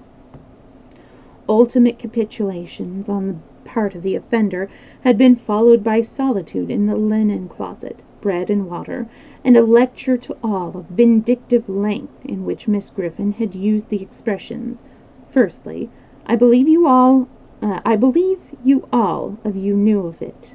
Secondly, every one of you is as wicked as another. Thirdly, a pack of little wretches.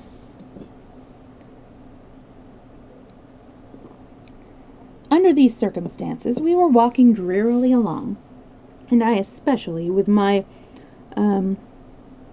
Musulman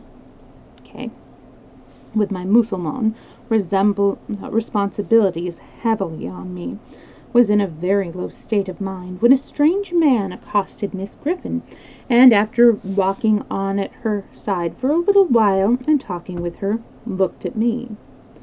Supposing him to be a minion of the law, and that my hour was come, I instantly ran away, with the general purpose of making for Egypt. The whole seraglio cried out when they saw me making off as fast as my legs would carry me.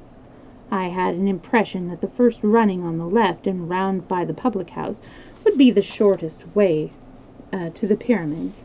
Miss Griffin screamed after me, the faithless vizier ran after me, and the boy at the turnpike dodged me into a corner like a sheep and cut me off. Nobody scolded me when I was taken and brought back. Miss Griffin only said, with a stunning gentleness, this was very curious, why had I run away when the gentleman looked at me? If I had had any breath to answer with, I dare say I should have made no answer. Having no breath, I certainly made none. Miss Griffin and the strange man took me between them, and walked me back to the palace in a sort of state, but not at all, as I couldn't help feeling with astonishment, in culprit state. When we got there, we went into a room by ourselves, and Miss Griffin called in to her assistant, Mesrour, chief of the dusky guards of the harem. Mesrour, on being whispered to, began to shed tears. "Bless you, my precious," said that officer, turning to me. "Your pa's took bitter bad." I asked with a fluttered heart, "Is he very ill?" "Lord temper the wind to you, my lamb," said the good Mesrour, kneeling down that I might have a comforting shoulder for my head to rest on. "Your pa's dead." Harun al-Rashid took to flight at the words. The seraglio vanished. From that moment I never again saw one of the 8 of the fairest of the daughters of men. I was taken home, and there was debt at home as well as death, and we had a sale there. My own little bed was so superciliously looked upon by a power unknown to me, hazily called the trade, that a brass coal scuttle and roasting jack and a birdcage were obliged to be put into it to make a lot of it. And then I went for a song. So I heard mentioned, and I wondered what song, and thought that a dismal song it must have been to sing. Then I was sent to a great cold bare school of big boys, where everything to eat and wear was thick and clumpy, without being enough, where everybody, large and small, was cruel, where the boys knew all about the sale before I got there, and asked me what I had fetched, and who had bought me, and hooted at me, going, gone! I never whispered in that wretched place that I had been Haroun, or had had a seraglio, for I knew that if I mentioned my reverses, I should be so worried that I should have to drown myself in that muddy pond behind the playground, which looked like the beer.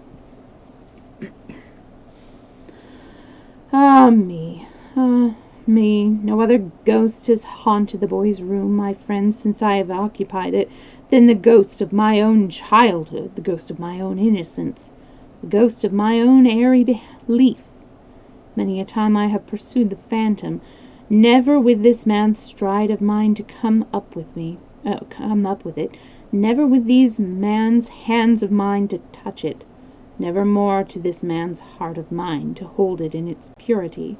And here you see me working out, as cheerfully and thankfully as I may, my doom of shaving in the glass, a constant change of customers, and of lying down and rising up with the skeleton allotted to me for my mortal companion. All right, now I can properly say hello to you, Wholesome Chaotic. Would you prefer me to call you Wholesome or Chaotic? I keep forgetting to ask you. And what's dinner? Another very important question.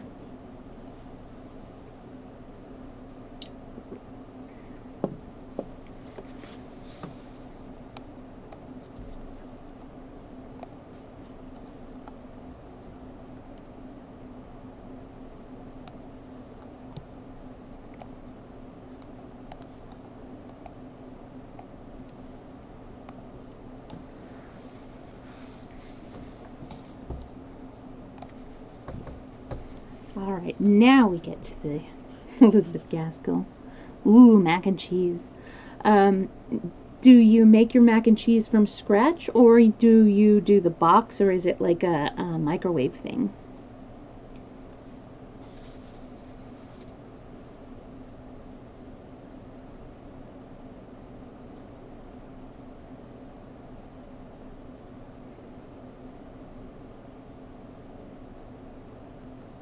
I do love a good mac and cheese. When my sister and I make it, we use the mini wheels that Bertolli does, and we call it mac and cheesy wheels. And it's fun. Which reminds me on Halloween. Oh, hang on a second.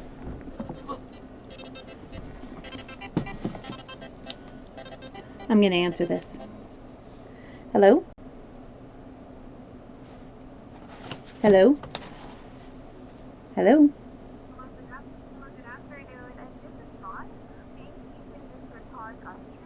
I'm sorry, you have the wrong number. Oh, I'm sorry. Have a good one. You too. Bye. Ooh, shells, nice. I've never had it with shells, but I can imagine it would be super delicious because it can, like the cheese can get stuck inside the shell and kind of make it a filled shell thing. Oh, hey, Gentle Angel, how are you doing? Good to see you. I'm just taking a break between chapters. We have 2 more, one longer one and one really short one. Sorry about the answering the phone. Normally I don't do that during stream, but I am waiting to hear back from my primary care physician to see if they can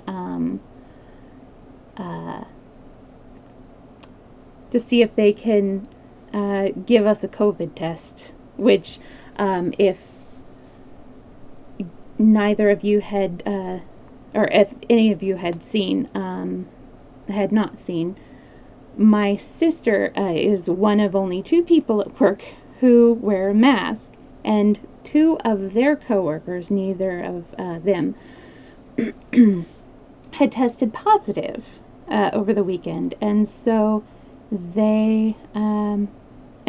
since my sister works with them, and since I live with my sister, we are going to get tested hopefully this week. It may be next week, whenever they can get us in. And yeah, until I hear back. So I'm just waiting to hear back if they can do the test for me at the primary care physician, or if I have to go elsewhere. So I'm still waiting on that, Corral.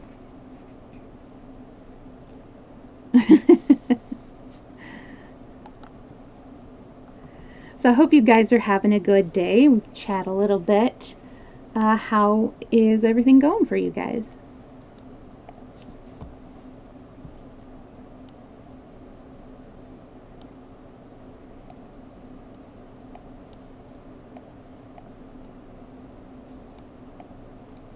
Oh, thank you. I do too. Right before the weekend, we were just about 30 away from hitting 2,000 in our county. So, depending on the results, I may become part of a statistic or something. Good that you're still alive. Yeah, one of my other streamer friends just found out last week that he had tested positive, so I hope he's doing all right.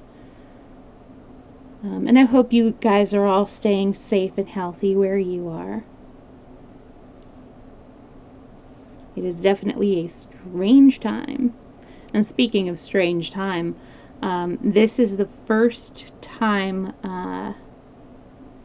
where I will miss about half of working holiday retail. Oh wow, midnight. That's a long time. If you drift off to sleep midstream, totally understand. No. I was going to say I only got 3 hours of sleep last night, but that's not true, because I went back to sleep after I called the doctor's office. But yeah, I will keep you guys posted on, when I'm getting the test, when I get back the results, and all of that stuff. But I'm still planning on doing my rapping stream on Thursday.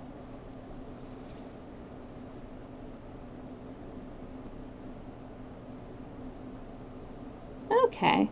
I kind of miss napping. I like napping, but it does not like me. I hope you had a good nap. They can be really nice. Alright, I'm going to go ahead and continue, and feel free to keep chatting amongst yourselves. Chapter, The Ghost in the Garden Room, by Elizabeth Gaskell. My friend and solicitor rubbed his bald forehead, which is quite Shakespearean, with his hand after a manner he has when I consult him professionally, and took a very large pinch of snuff. My bedroom, said he, has been haunted by the ghost of a jungle. Of a jungle, said all the company. Oh, of a judge. Sorry, not a jungle. Has been haunted by the ghost of a judge. Of a judge, said all the company.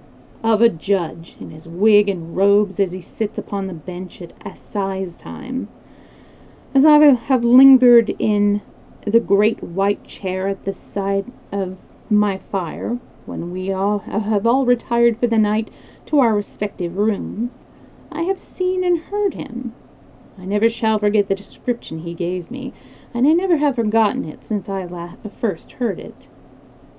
"Then you have seen and heard him before, Mr. Undery?" said my sister. "Often." "Consequently, he is not peculiar in this house." "By no means. He returns to me in many intervals of quiet lecture, and his story haunts me." We one and all called for the story, that he might haunt us likewise. "It fell within the range of this judicial experience," said my friend and solicitor, and this was the judge's manner of summing it up. Those words did not apply, of course, to the great pinch of snuff that followed him, but to the words that followed the great pinch of snuff. They were these: "Not many years after the beginning of that century, a worthy couple of this name of Huntroyd occupied a small farm in the North Riding of Yorkshire. They had married late in life, although they were very young when they first began to keep company with each other. Nathan Huntroyd had been farm servant to Hester Rose's father, and had made up to her at a time when her parents thought she might do better, and so, without much consultation of her feelings, they had dismissed Nathan in somewhat cavalier fashion. He had drifted far away from his former connections, when an uncle of his died, leaving Nathan, by his time upwards of 40 years of age, enough money to stock a small farm, and yet to have something over to put in the bank against bad times. One of the consequences of this bequest was that Nathan was looking out for a wife and housekeeper in a kind of discreet and leisurely way, when one day he heard that his old love, Hester, was not married and flourishing, as he had always supposed her to be, but a poor maid-of-all-work in the town of Ripon. For her father had had a succession of misfortunes, which had brought him in his old age to the workhouse. Her mother was dead, her only brother struggling to bring up a large family, and Hester herself a hard-working, homely-looking 37 servant. Nathan had a kind of growling satisfaction, which only lasted for a minute or two, however, in hearing of these turns of fortune's wheel. He did not make any intelligible remarks to his informant, and to no one else did he say a word. But a few days afterwards he presented himself, dressed in his Sunday best, at Mrs. Thompson's back door in Ripon. Hester stood there in answer to the good sound knock his good sound oak stick made, she with the light full upon her hair, he in shadow. For a moment there was silence. He was scanning the face and figure of his old love for 20 years unseen. The comely beauty of youth had faded away entirely. She was, as I have said, homely-looking, plain-featured, but with a clean skin and pleasant, frank eyes. Her figure was no longer round, but tidily draped in a blue and white bedgown, tied round her waist by her white apron strings, and her short red linsey petticoat showing her tidy feet and ankles. Her former lover fell into no ecstasies. He simply said to her, "She'll do," and forthwith began upon his business. "Hester, thou dost not mind me. I am Nathan, as thy father turned off at a minute's notice for thinking of thee for a wife 20 years. Come Michaelmas next. I have not thought much about matrimony since, but Uncle Ben has died, leaving me a small matter in the bank, and I have taken Nab End Farm and put it in a bit of stock, and shall want a missus to see after it. Wilt like to come? I'm not mislaid thee. It's dairy, and it might have been arable, but arable takes more horses than it suited me to buy, and I'd the offer of a tidy lot of kine. That's all. If thou'lt have me, I'll come for thee as soon as the hay is gotten in." Hester only said, "Come in and sit thee down." He came in and sat down. For a time she took no notice of him than his stick, bustling about to get dinner ready for the family whom she served. He meanwhile watched her brisk, sharp movements, and repeated to himself, "She'll do." After about 20 minutes of silence thus employed, he got up, saying, "Well, Hester, I'm going." When shall I come back again?" "Please thyself, and thou'lt please me," said Hester in a tone that she tried to make light and indifferent, but he saw that her color came and went, and that she trembled while she moved about. In another moment Hester was soundly kissed, but when she looked round to scold the middle-aged farmer, he appeared so entirely composed that she hesitated, and he said, "I have pleased myself, and thee too, I hope. It is a month's wages and a month's warning. To-day is the 8th.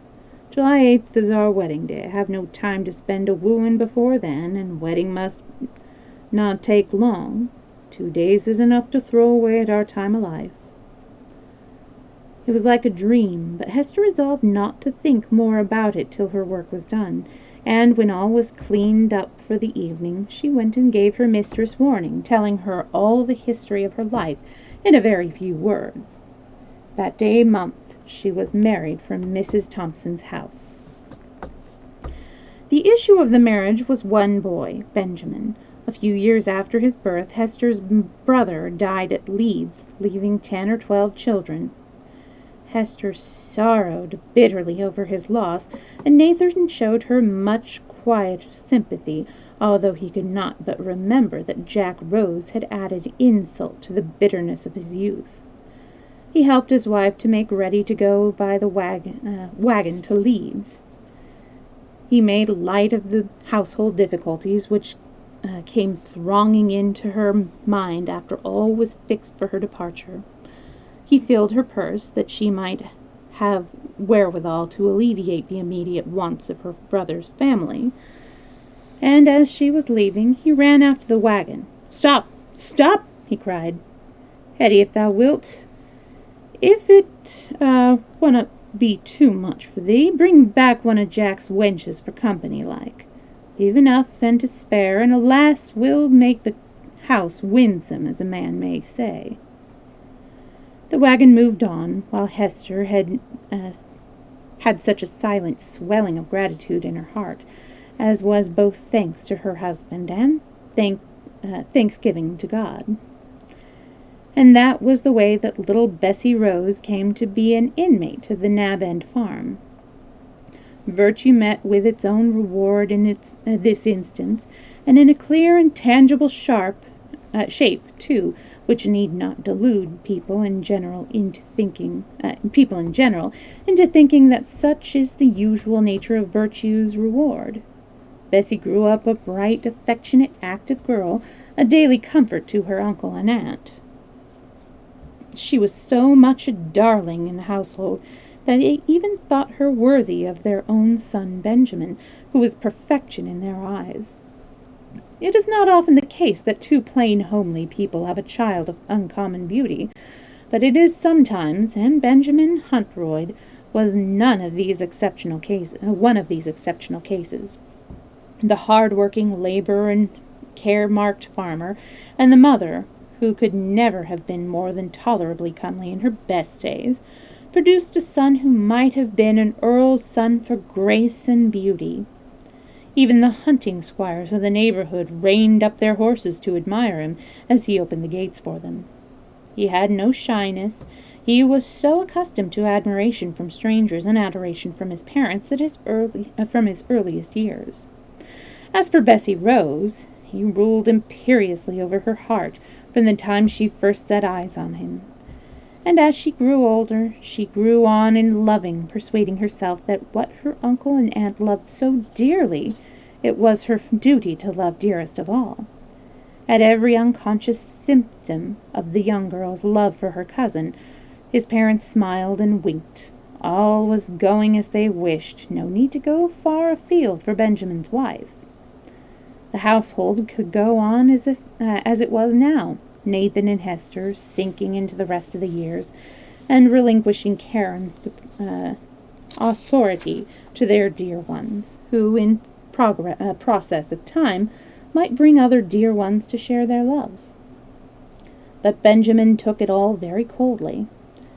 He had been sent to a day school in a neighboring town, a grammar school in the high state of neglect in which the majority of such schools or 30 years ago.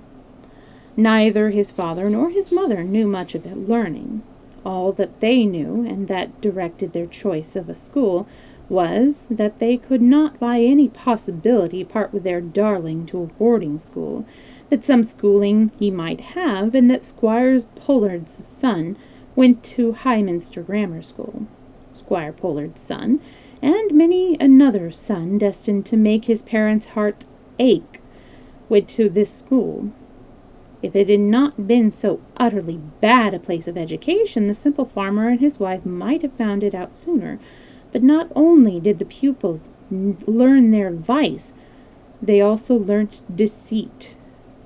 Benjamin was naturally too clever to remain a dunce, or else, if he had chosen to be there was nothing in Highminster Grammar School to hinder his being a dunce for the first water. But to all appearance he grew clever and gentlemanlike. His father and mother were even proud of his airs and graces when he came home for the holidays, taking them for proofs of his refinement, although the practical effect of such refinement was to make him express his contempt for his parents' homely ways and simple ignorance. By the time he was 18, an articled clerk in an attorney's office at Highminster, for he had quite declined becoming a mere clodhopper, that is to say, a hard-working, honest farmer like his father, Bessie Rose was the only person who was dissatisfied with him. The little girl of 14 instinctively felt there was something wrong with him. Alas, 2 years more, and the girl of 16 worshipped his every shadow, and would not see that aught could be wrong with one so soft-spoken, so handsome, so kind as Cousin Benjamin.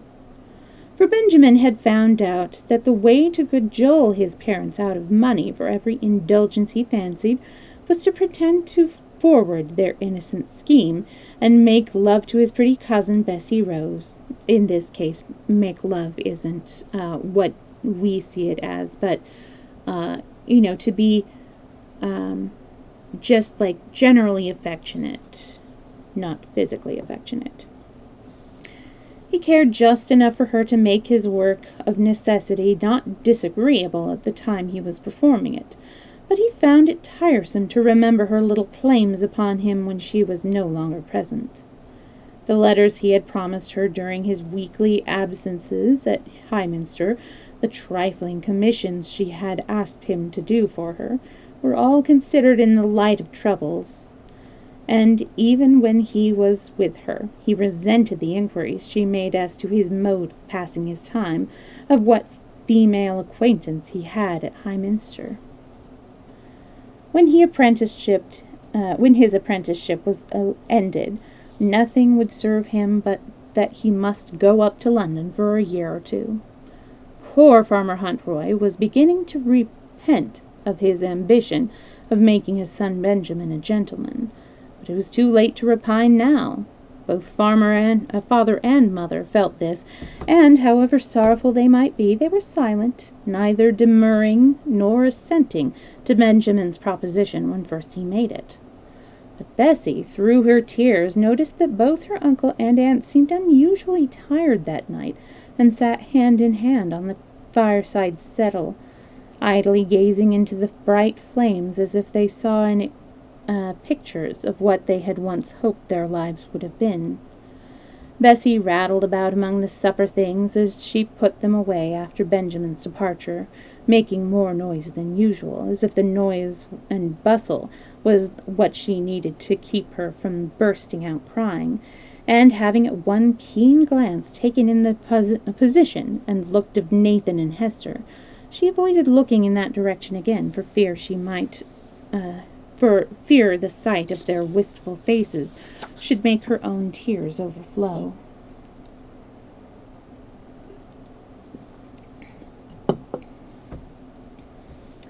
"Sit thee down, lass, sit thee down.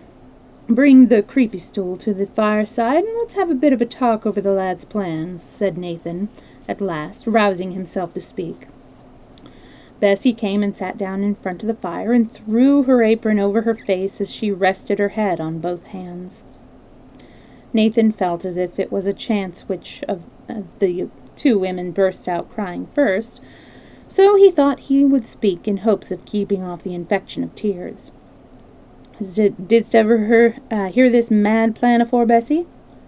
No, never. Her voice came muffled and changed from under her apron. Hester felt as if the tone, both of question and answer, implied blame, and this she could not bear. We should have looked to it when we bound him, for of necessity it would have come to this. There's examines and catechizes, and I don't know what all for him to be put through in London. It's not his fault. Which on us said it were, said Nathan, rather put out. Thought for the matter, a few weeks would carry him over the mire, and make him a good lawyer as any judge among 'em. Out Lawson, the attorney, told me that, in a talk I had with him bit sin. Nah, it's the lad's own hankering after London that makes him want to stay there for a year, let alone 2. Nathan shook his head. And if it be his own hankering, said Bessie, putting down her apron, her face all aflame and her eyes swollen up, I dunnot see harm in it. Lads aren't like lasses to be teed to their own firesides like the crook yonder. It's fitting for a young man to go abroad and see the world afore he settles down. Esther's hand sought Bessie's, and the two women sat in sympathetic defiance of any blame that should be thrown in the beloved absent. Nathan only said, Nay, wench, dinna wax up so. When it's done, and worse. It's my doing. I mun needs make my bairn a gentleman, and we mun pay for it. Dear uncle, we want to spend much, I'll answer for it, and I'll scrimp and say of the house to make it good. Wench, said Nathan solemnly, it were not paying in cash I were speaking on. We're paying in heart's care and heaviness of soul. London is a place where the devil keeps court as well as King George, and my poor chap has more nor once welly fallen into his clutches there. And I don't know what it'll do when he gets close within sniff of him. Don't let him go, father, said Hester, for the first time taking his view. Hitherto she had only thought of her own grief at parting with him. Father, if you think so, keep him here, safe under our very own eye. Nay, said Nathan, he's half past a life for that. Why, there's not one of us knows where he is at the present time, and he not gone out of our sight an hour. He's too big to be put back in the go-cart, mother, or kept within doors with a chair turned bottom upwards. I wish he were a wee bairn lying in my arms again. It were a sore day when I weaned him, and I think life's been getting sorer and sorer at every turn he's taken towards manhood. Come, lass, that's knowing the way to be talking. Be thankful to Marcy that thou'st gotten a man, for the son is stands 5'11" in stockings, and ne'er a sick piece about him. A sick piece. We dunna grudge him his fling, we will, Bess, my wench. He'll be coming back in a year, or maybe a little more, and be a settling in a quiet town like, with a wife that's gone so fur from me at this very minute. And we odd folk, as we get into years, must get up farm and take a bit on a house like near Lawyer Benjamin. It is a little tricky, a little tongue-tie. And so the good Nathan, his own heart heavy enough, tried to soothe his womenkind. But of the three, his eyes were longest in closing, his apprehensions the deepest founded. I misdoubt me I hanna done well by the lad. I misdoubt me sore, was the thought that kept him awake till day began to dawn. Summat's wrong with him, or folk would na look at me with such piteous like een when they speak on him. I can see the meaning of it. Though I'm too proud to let on. And Lawson, too, he holds his tongue more nor he should do when I ax him how my lad's getting on, and what sort of a lawyer he'll make. God be graceful to Esther and me, if the lad's gone away. God be merciful. But maybe it's this lying waking of the night through that makes me so fearful. Why, when I were his age, I dar be bound I should ha' spent money fast enough. E'en I could ha' come by it, but I had to earn it. That makes a big differ. Well, if we're hard to thwart the child of our own age, and we waitin' so long for to have him. Next morning Nathan rode Moggy the cart horse into Highminster to see Mr. Lawson.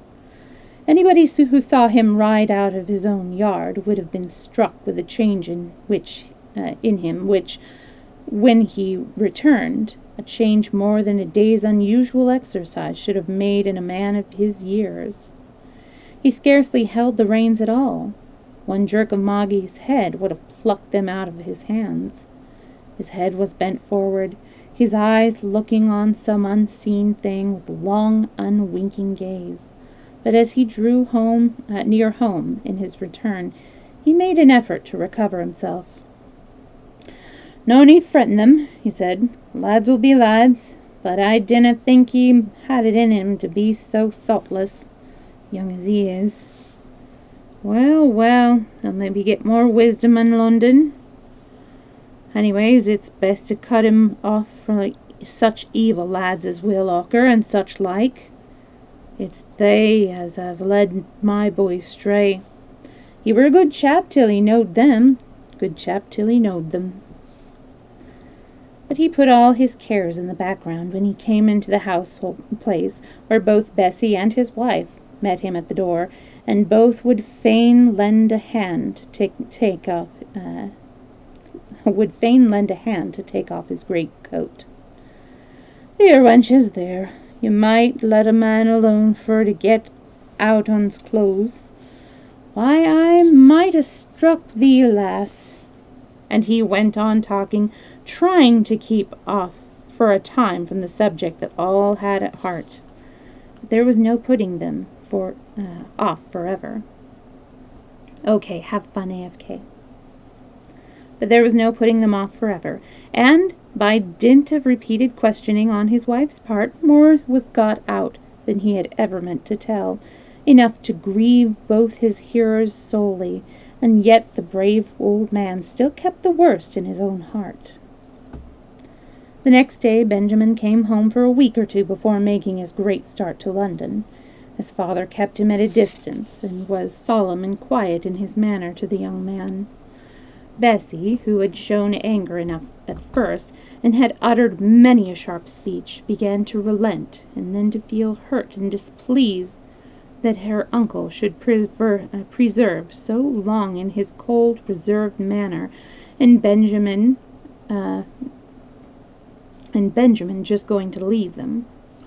Her aunt went tremblingly busy about the clothes presses and drawers, as if unable to afraid of letting herself think either of the past or the future, only once or twice coming behind her son. And she suddenly stooped over his sitting figure and kissed his cheek and stroked his hair. Bessie remembered afterwards, long years afterwards, how he had tossed his head away with nervous irritability on one of these occasions, and had muttered, her aunt did not hear it, but Bessie did, "Can't you leave a man alone?"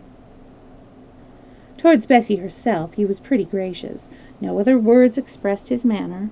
It was not warm, nor tender, nor cousinly, but there was an assumption of underbred politeness towards her as a young, pretty woman, which politeness was neglected in an authoritative or grumbling manner towards his mother, or his sullen silence before his father.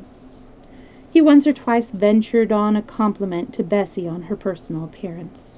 She stood still and looked at him with astonishment. Oh, it's a cute little owl. Is that one of your emotes? Oh, hang on a second. Okay. It's so cute. Has my eyes changed since last thou saw'st them? She asked. That thou must be telling me about 'em in that fashion. I rather by a deal see thee helping the mother when she's dropped her knitting needle and canna see in the dusk for to pick it up. But Bessie thought of this pretty speech about her eyes long after he had forgotten making it, and would have been puzzled to tell the color of them. Many a day after he was gone did she look earnestly in the little oblong looking-glass which hung up against the wall of her little sleeping chamber, but which she used to take down in order to examine the eyes he had praised, murmur to herself, "Pretty soft gray eyes, pretty soft gray eyes," until she would hang up the glass again with a sudden laugh and a rosy blush.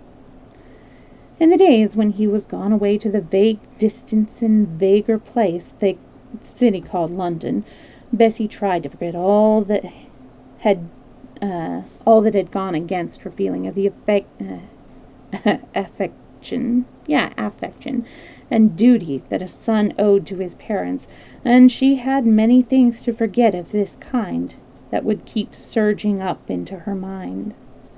For instance, she wished that he had not objected to the homespun, home-made shirts which his mother and she had had such pleasure in getting ready for him. He might not know, it was true, and so her love urged, how carefully and evenly the thread had been spun, how, content with bleaching the yarn in the sunniest meadow, the linen on its return from the weavers had been spread out afresh on the sweet summer grass and watered carefully night after night when there was no dew to perform the kindly office.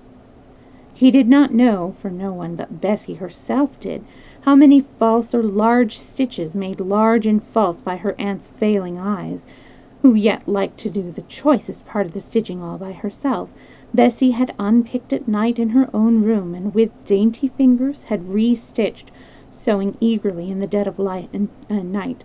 All this he did not know, or he could never have complained of the coarse texture, the old-fashioned make of these shirts, and urged on his mother to give him part of her little store of egg and butter money in order to buy newer fashion linen in Highminster.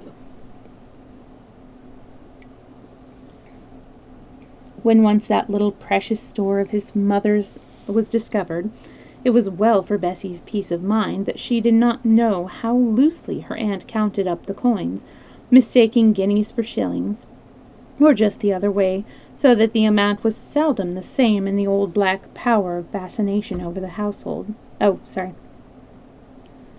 Seldom the same in the old black spoutless teapot. Yet this sun, this hope, this love, and yet a strange power of fascination overtook the household. The evening before he left, he sat between his parents, a hand in theirs on either side, and Bessie on the old creepy stool, her head lying on her aunt's knees, and looking up at him from time to time as if to learn his face off by heart, till his glances meeting hers made her drop her eyes and only sigh. He stopped up late that night with his father, long after the women had gone to bed, but not to sleep, for I will answer for it, the gray-haired mother never slept a wink till the late dawn of the autumn day, and Bessie heard her uncle come upstairs with heavy, deliberate footsteps and go to the old stocking which served him for bank, and counted out golden guineas. Once he stopped, but again he went on afresh, as if resolved to crown his gift with liberality. Another long pause, in which she could but distinctly hear continued words. It might have been advice, it might be a prayer, for it was her uncle's voice, and then father and son came up to bed. Bessie's room was but parted from her cousin's by a thin wooden partition, and the last sound she distinctly heard before her eyes, tired out with crying, closed themselves in sleep, was the guineas clinking down upon each other at regular intervals, as if Benjamin were playing at pitch and toss with his father's presence. After he was gone, Bessie wished he had asked her to walk part of the way with him into Highminster. She was all ready, her things laid out on the bed, but she could not accompany him without invitation. The little household tried to close over the gap as best they might. They seemed to set themselves to their daily work with unusual vigor, but somehow, when evening came, there had been little done. Heavy hearts never make light work, and there was no telling how much care and anxiety each had had to bear in secret in the field, at the wheel, or in the dairy. Formerly he was looking for every Saturday, looked for, though he might not come, if he came, there were things to be spoken about that made his visit anything but a pleasure. Still he might come, and all things might go right, and then what sunshine, what gladness to their humble people. But now he was away, and dreary winter was come on. Old folks' sight fails, and the evenings were long and sad in spite of all Bessie could do or say. And he did not write long and sad in spite of all Bessie could do or say. And he did not write so often as he might. So everyone thought, though everyone would have been ready to defend him from either of the others who had expressed such a thought aloud. Surely, said Bessie to herself, when the first primroses peeped out in the sheltered and sunny hedge-bank, and she gathered them as she passed home from afternoon church. Surely there never will be such a dreary, miserable winter again as this has been. There had been a great change in Nathan and Bessie Huntroyd during this last year. The spring before, when Benjamin was yet the subject of more hopes than fears, his father and mother looked what I may call an elderly middle-aged couple, people who had a good deal of hearty work in them yet. Now it was not his absence alone that caused the change. They looked frail and old, as if each day's natural trouble, was a burden more than they could bear.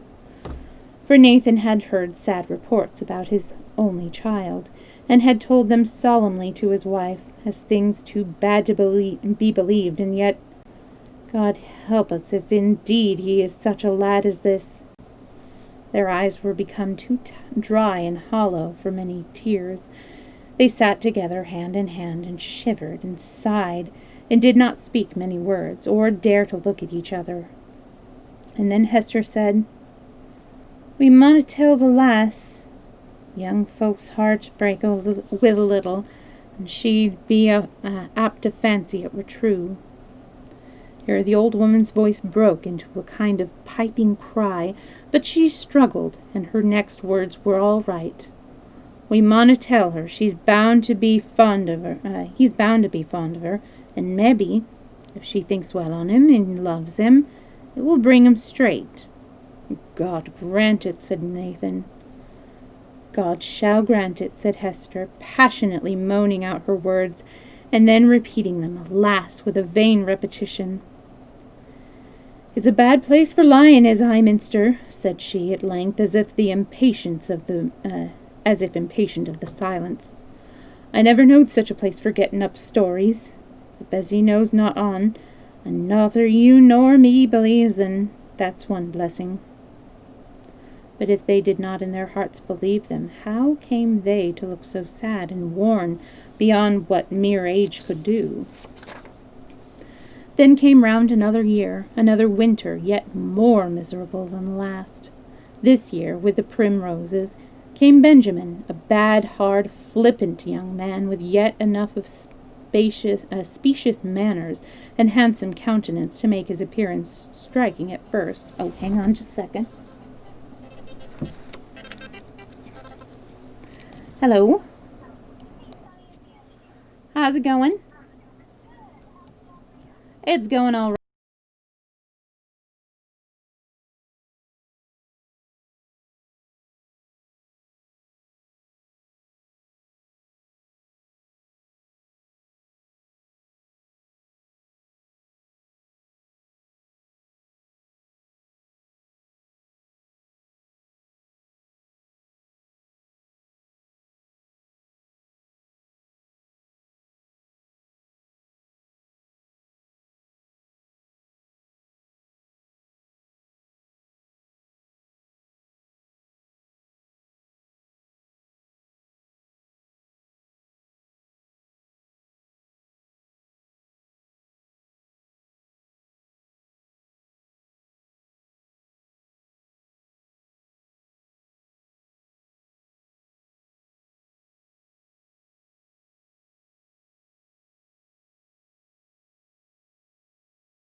sorry about that. That was work, so I had to take that call. Let me see where we were.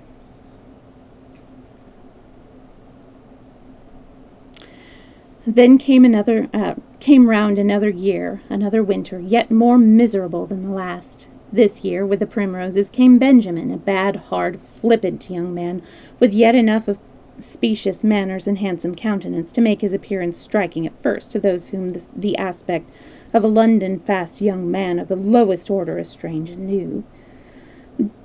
Just at first, as he sauntered in with a swagger and an air of indifference, which was partly assumed, partly real, his old parents felt a simple kind of awe of him, as if he were not their son, but a real gentleman. But they had too much fine instinct in their homely natures not to know, after a very few minutes had passed, that this was not a true prince. "Whatever does he mean?" said Hester to her niece as soon as they were alone.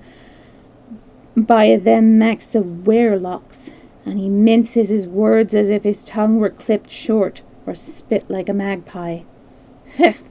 London is as bad as an hot day in August for spoiling good flesh, and if he were a good-looking lad when he went up, and now look at him, with his skin gone into lines and flourishes, just like a first page on a copybook." "I think it looks a deal better, aunt, for them new-fashioned whiskers," said Bessie, blushing still at the remembrance of the kiss he had given her on first seeing her, a pledge, she thought, poor girl, that, in spite of his long silence and letter-writing, he still looked upon her as his troth-plight wife. There were things about him which none of them liked, although they never spoke about them, yet there was also something to gratify them all in the way in which they remained quiet at Nab End, instead of seeking variety, as he had formerly done, by constantly stealing off to the neighboring town. His father had paid all the debts that he knew of, soon after Benjamin had gone up to London, so there were no duns that his parents knew of to alarm him, and keep him at home. And he went out in the morning with the old man, his father, and lounged by his side as Nathan went round his fields, with busy yet infirm gait, having heart, as he would have expressed it, in all that was going on, because at length his son seemed to take an interest in all the farming affairs, and stood patiently by his side, while he compared his own small Galloways with the great shorthorns looming over his neighbour's hedge. "It's a slovenly way, thou seest, that of selling the milk. Folk don't care whether it's good or not, so that they get their pint measure full o' stuff that's watered before it leaves the beast, instead o' honest cheating by the help o' the pump. But look at Betsy's butter, what skill it shows! Part of her own manner of making, and part good choice o' cattle. It's a pleasure to see her breakfast basket packed ready for to go to market, and that's not a pleasure for to see the buckets full of their blue starch water, as yon beasts give. I'm thinking they crossed the breed with a pump not long sin. Heh! But our Bessy's a clever, canny witch. I sometimes think thou'lt be for giving up the law and taking to the trade when thou wedst with her." This was intended to be a skilful way of ascertaining whether there was any grounds for the old farmer's wish and prayer that Benjamin might give up the law and return to the primitive occupation of his father. Nathan dared to hope it now, since his son had never made much by his profession, owing, as he had said, to his want of a connection, and the farm and the stock and the clean wife too were ready to his hand, and Nathan could safely rely on himself never in his most unguarded moments to reproach his son with the hardly earned hundreds that had been spent on his education. So the old man listened with painful interest to the answer which his son was evidently struggling to make, coughing a little and bowing his nose before he spoke. Well, you see, father, law is a precarious livelihood.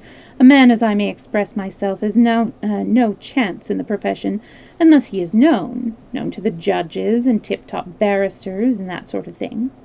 Now, you see, my mother and you have no acquaintances that you may call exactly in that line, but luckily I have met with a man, a friend, as I may say, who is really a first-rate fellow, knowing everybody, from the Lord Chancellor downwards, and he has offered me a share in his business. A partnership, in short. He hesitated a little. I'm sure that's uncommon kind of the gentleman, said Nathan. I should like for to thank him myself, but for it's not many as would pick up a young chap of the dirt, as it were, and say, here's off my good fortune for you, sir, and your very good health. Most on 'em, when they're getting a bit of luck, run off with it to keep it to themselves, and gobble it down in a corner. What may be his name, for I should like to know it? You don't quite apprehend me, father.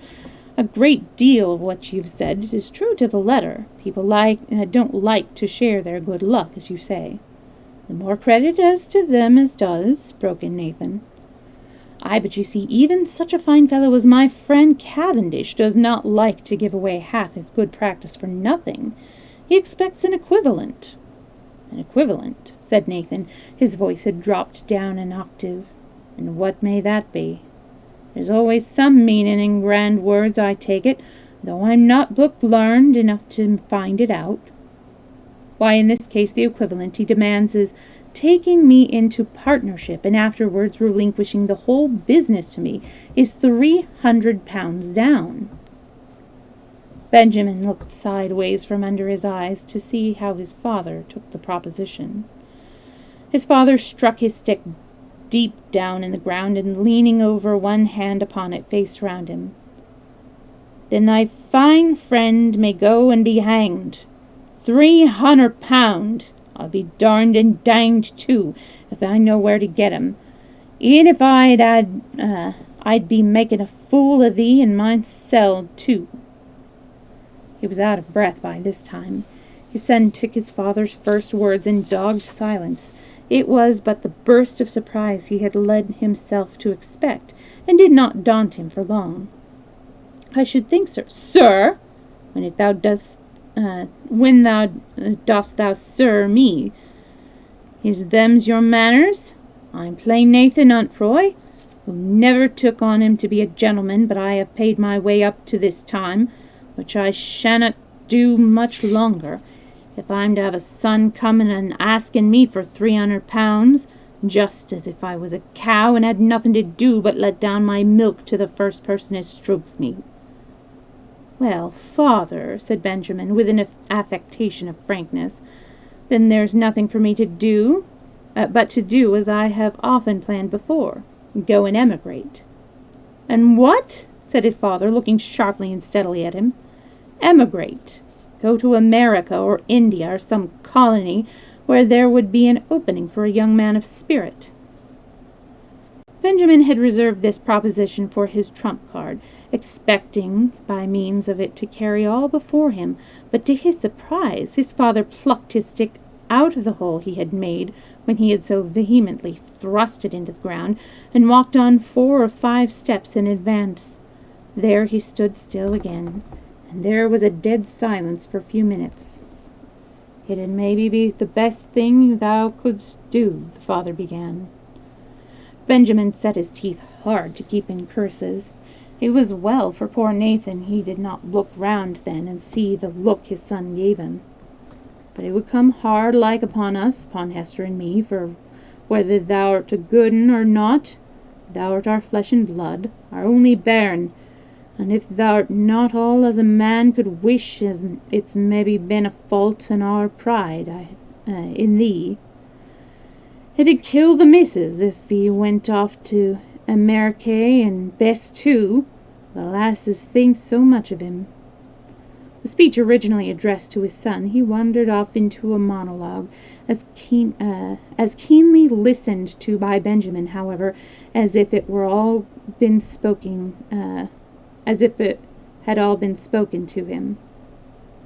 After a pause of consideration, his father turned round. "You, man, I wouldn't call him a friend o' yourn, to think o' asking you for such a mint o' money. He is not the only one, I'll be bound, as could give such ye a start in the law. Other folk could, maybe, do it for less. Not one of 'em to give me equal advantage," said Benjamin, thinking he perceived signs of relenting. "Well, then, thou mayn't tell them that it's neither he nor thee as I'll see the sight of £300 o' my money. I'll not deny as I've a bit laid up again a rainy day, not so much as that though, and a part on it is for Bessie, as has been like a daughter to us." "But Bessie is to be your real daughter some day, when I've a home to take her to," said Benjamin, for he played very fast and loose, even in his own mind, with an engagement with Bessie. Present with her, when she was looking her brightest and best, he behaved to her as if they were engaged lovers. Absent from her, he looked upon her rather as a good wedge to be driven into her parents' favour on his behalf. Now, however, he was not exactly untrue in speaking as if he meant to make her his wife, for the thought was in his mind, though he made use of it to work upon his father. "It will be a dree day for us then," said the old man, "but God'll have us in his keeping, and'll maybe take more care o' us in heaven by that time than Bess, good lass as she is, has had on us at Nab End. Her heart is set on thee too. But, lad, I hanna gotten the 300. I keeps my cash in the stocking, thou know'st, till it reaches £50, and then I takes it to Ripon Bank. Now the last scratch there gen me made it just under 200, and I hanna been but on to £15 yet in the stocking. I meant 100 in the red cow's calf to be for Bess. She's taken such pleasure in rearing it." Benjamin gave a sharp glance at his father to see if he was telling the truth, and that a suspicion of the old man, his father, had entered into the son's head, tells enough of his own character. "I canna do it, for sure, although I shall like to think as I had helped on the wedding. There's the black heifer to be sold yet. She'll fetch a matter of £10, but a deal on't will be needed for seed corn, for the arable did but bad last year, and I thought I would try. I'll tell thee what, lad, I'll make it as though Bess lent thee 100, only thou must give her a writ of hand for it, and thou shalt have the money in Ripon Bank, and see if the lawyer wunn't let thee have a share of what he offered thee for 300 for 2.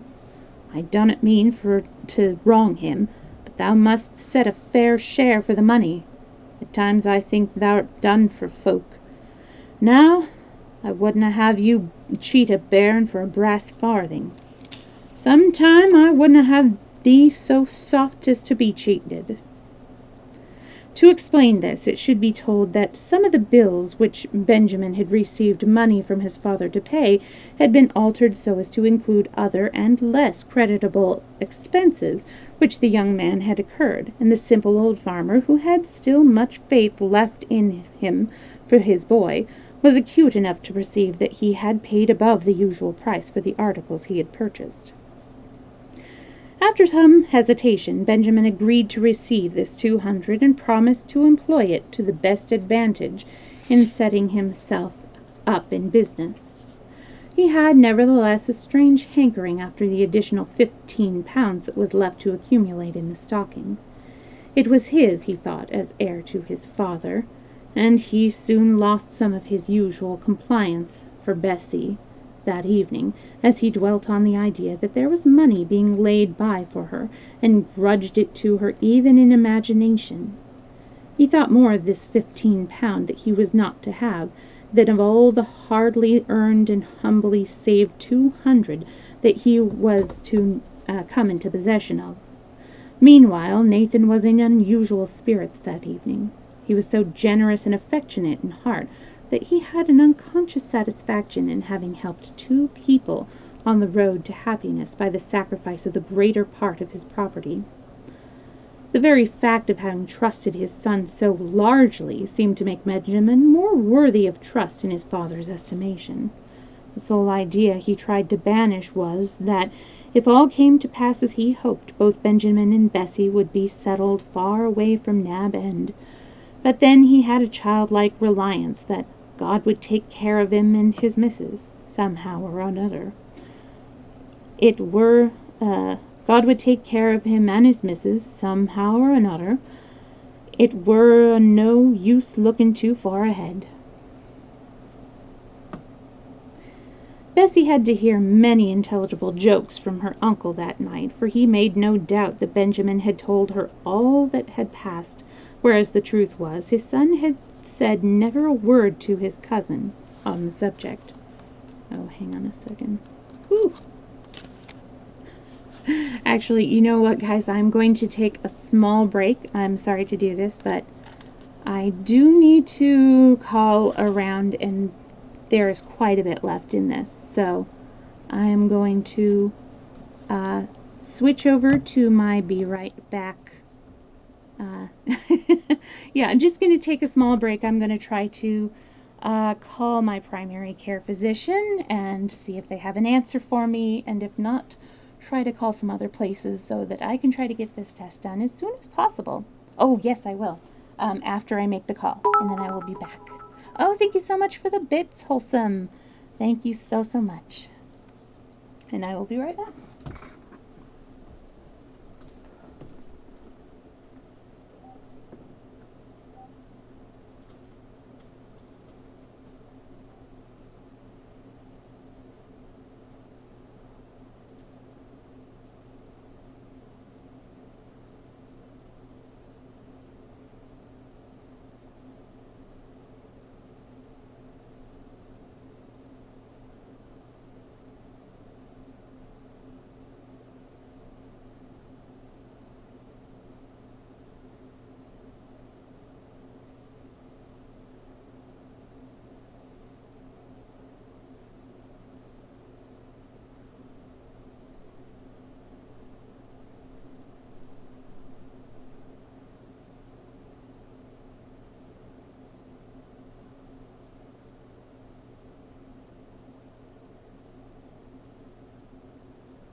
Okay, kitties. Kitties.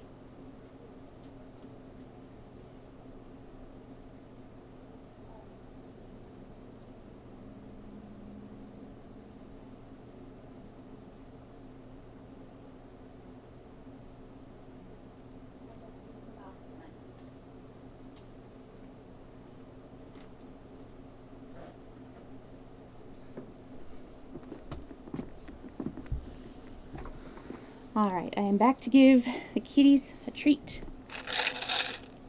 Come here, kitties. Maestro Snockings. Come here. What's that? Oh, okay, amazing. Hi, Maestro. This is from Corel.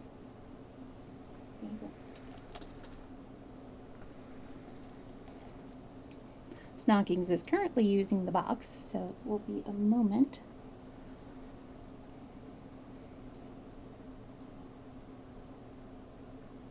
Where was it, Maestro? Snockings! Come here, butt. Sit your butt.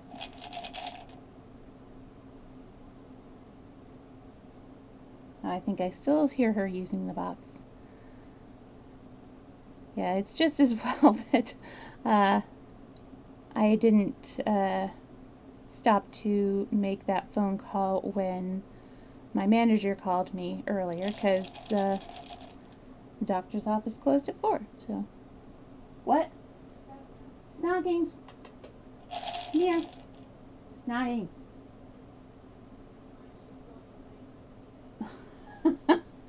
Okay, well, I'll have to give Snockings her treat later on, because she has decided that she's going to sleep on the heater vent. So, we're going to go get back to the story. Alright, so this is a long story. Okay. Well, what was for dinner, Corel?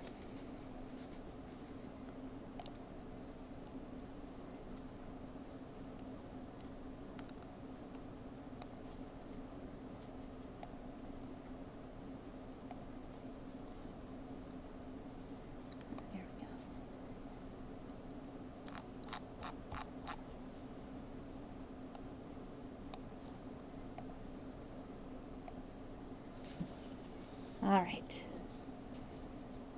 Switching back over to this.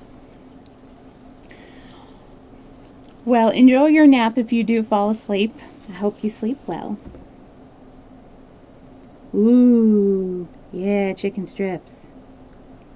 I do love chicken strips. I love the ones that I made, but they were very scary for me to make, so I haven't made them in over a year. Alright.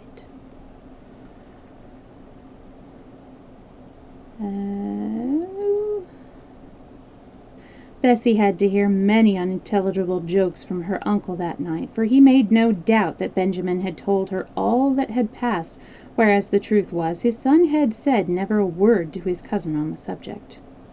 When the old couple were in bed, Nathan told his wife of the promise he had made to his son and the plan in life which the advance of the 200 was to promote.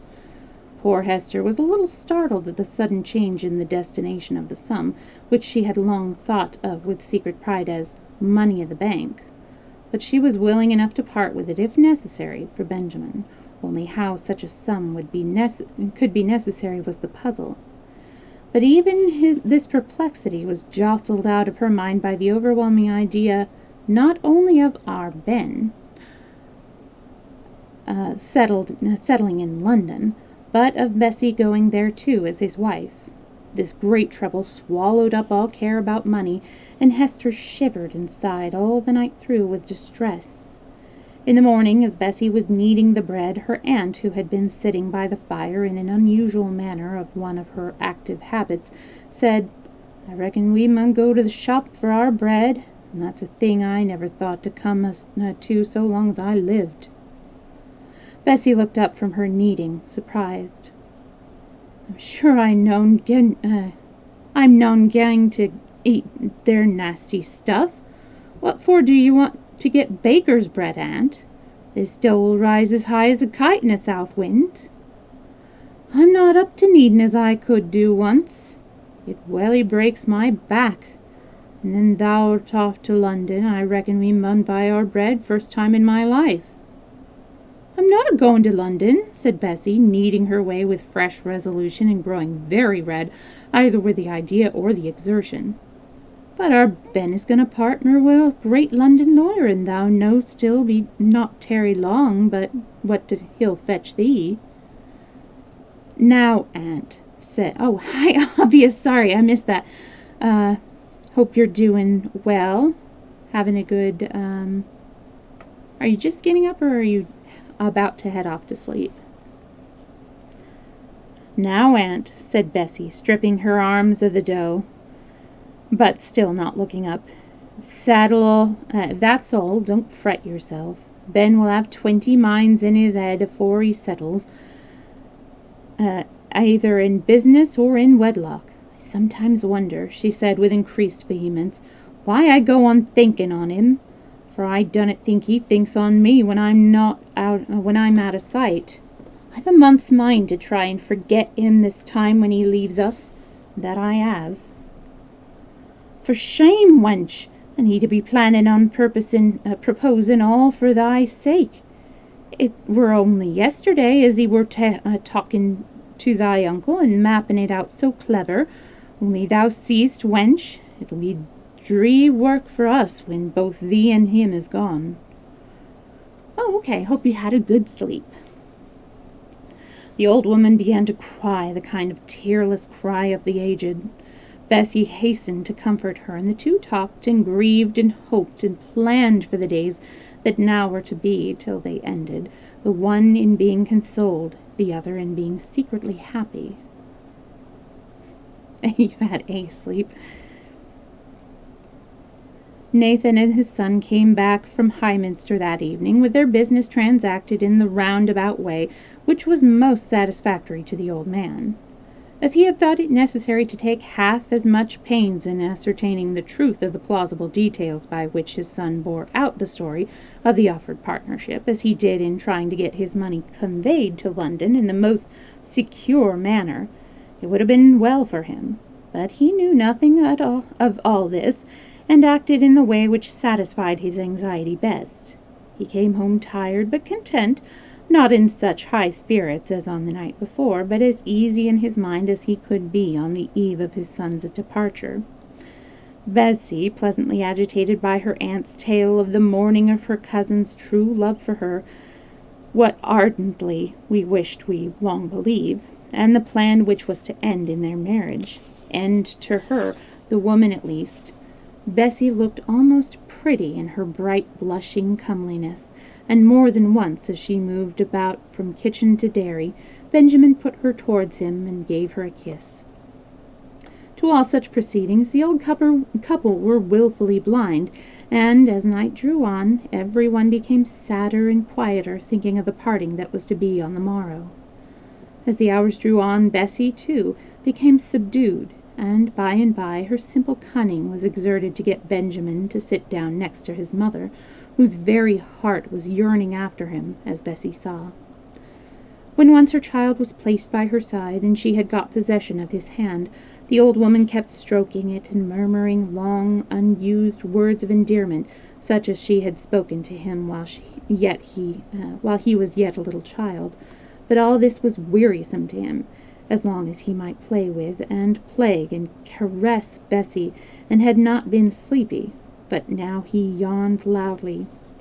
Bessie could have boxed his ears for not curbing his gaping, at any rate. He needed not to have done it so openly, so almost ostentatiously. Let's see. His mother was more pitiful.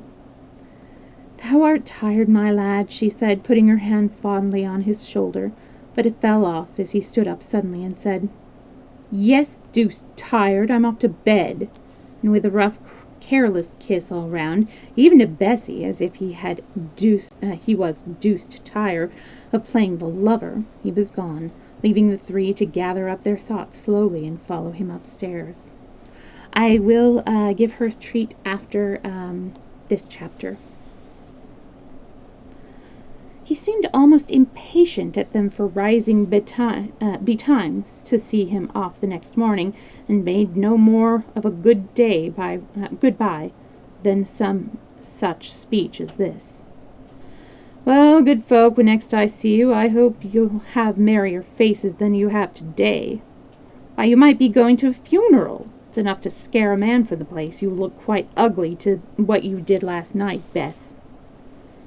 He was gone, and they turned into the house and settled into the long day's work without many words about their loss. They had no time for unnecessary talking, indeed, for much had been left undone during his short visit that ought to have been done, and they had now to work double tides. Hard work was their comfort for many a long day. For some time Benjamin's letters, if not frequent, were full of exultant accounts of his well-doing. It is true that the details of his prosperity were somewhat vague, but the fact was broadly and unmistakably stated.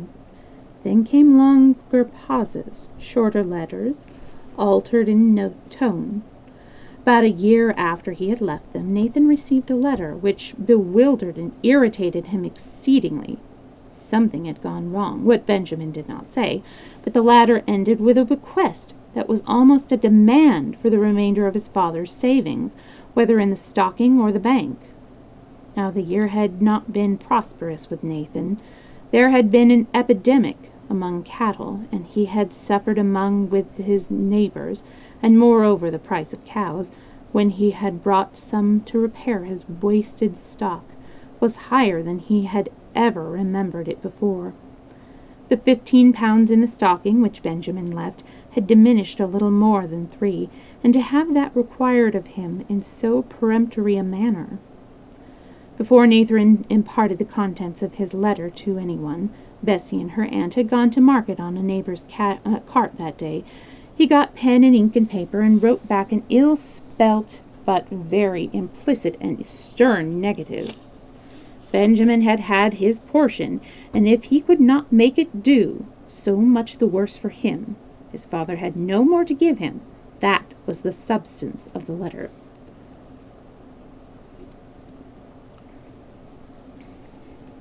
Yeah, food coma and bedtime stories.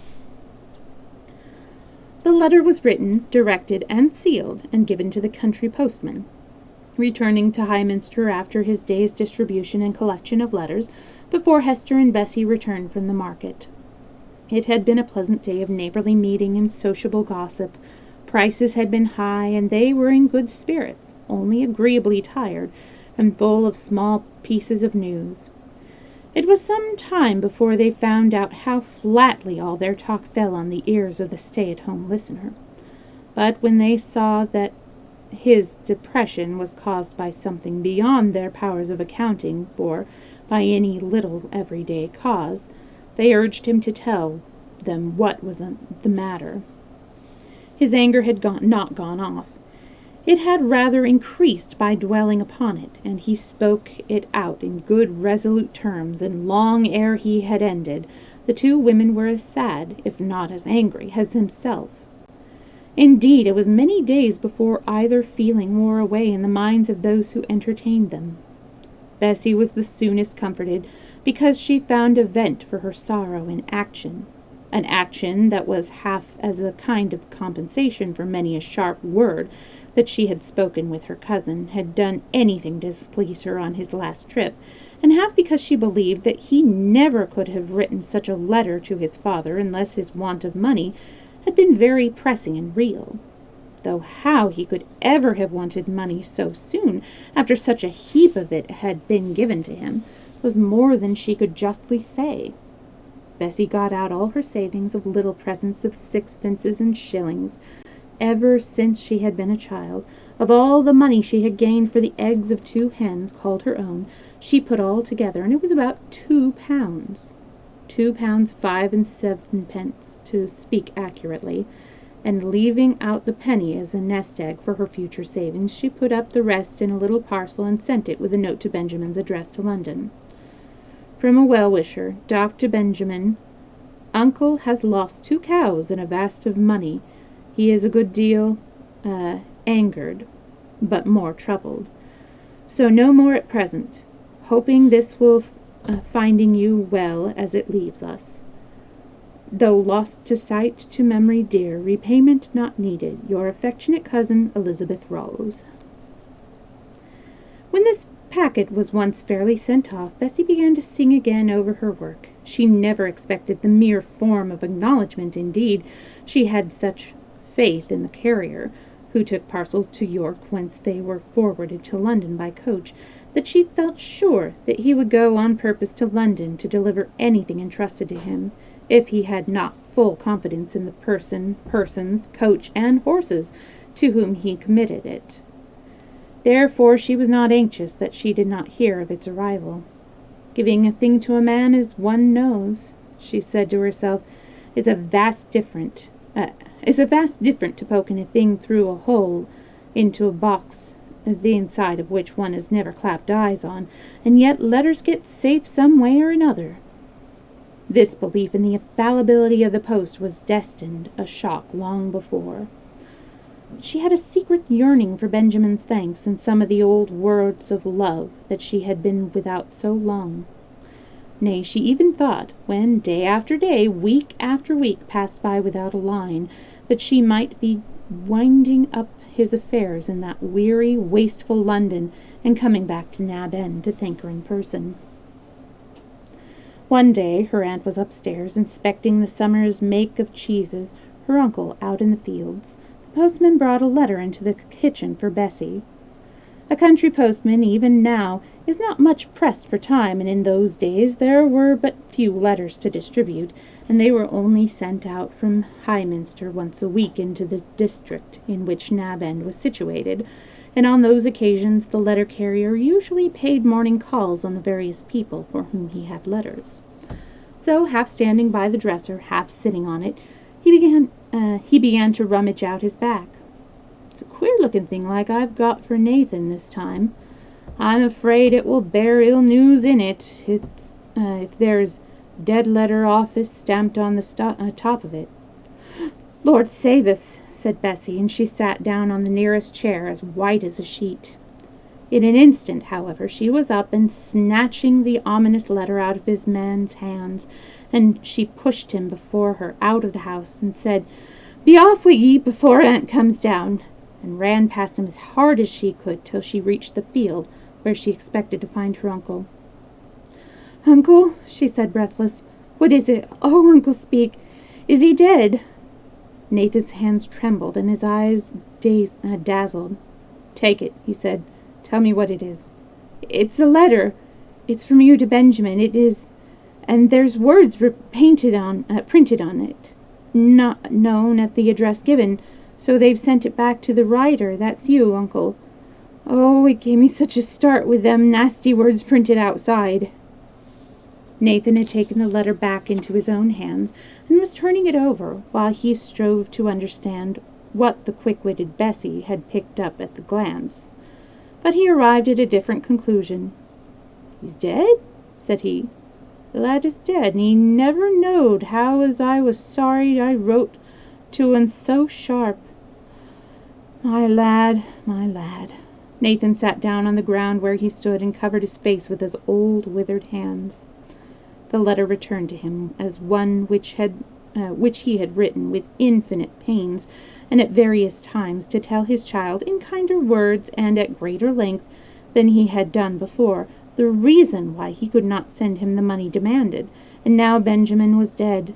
Nay, the old man immediately jumped to the conclusion that his child had been starved to death without money in a wild, wide, strange place.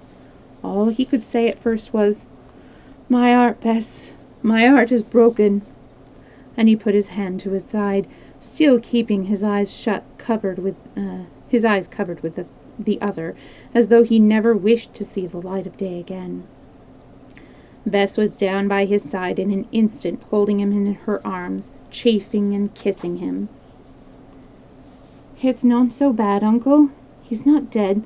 The letter does not say that, dunnot think it. He's flitted from that lodging, and the lazy tyke didn't know where to find him, and so they just sent ye back the letter instead of trying for house to house.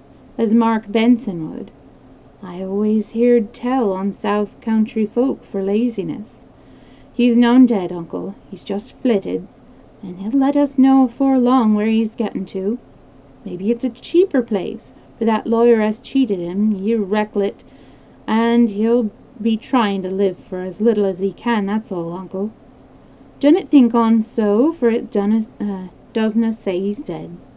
By this, Bessie was crying with agitation, although she firmly believed in her own view of the case, and had felt the opening of the ill-favoured letter as a great relief. Presently she began to urge both with word and action upon her uncle that he should sit no longer with the damp grass. She pulled him up, for he was very stiff, and, as he said, all shaken to dithers.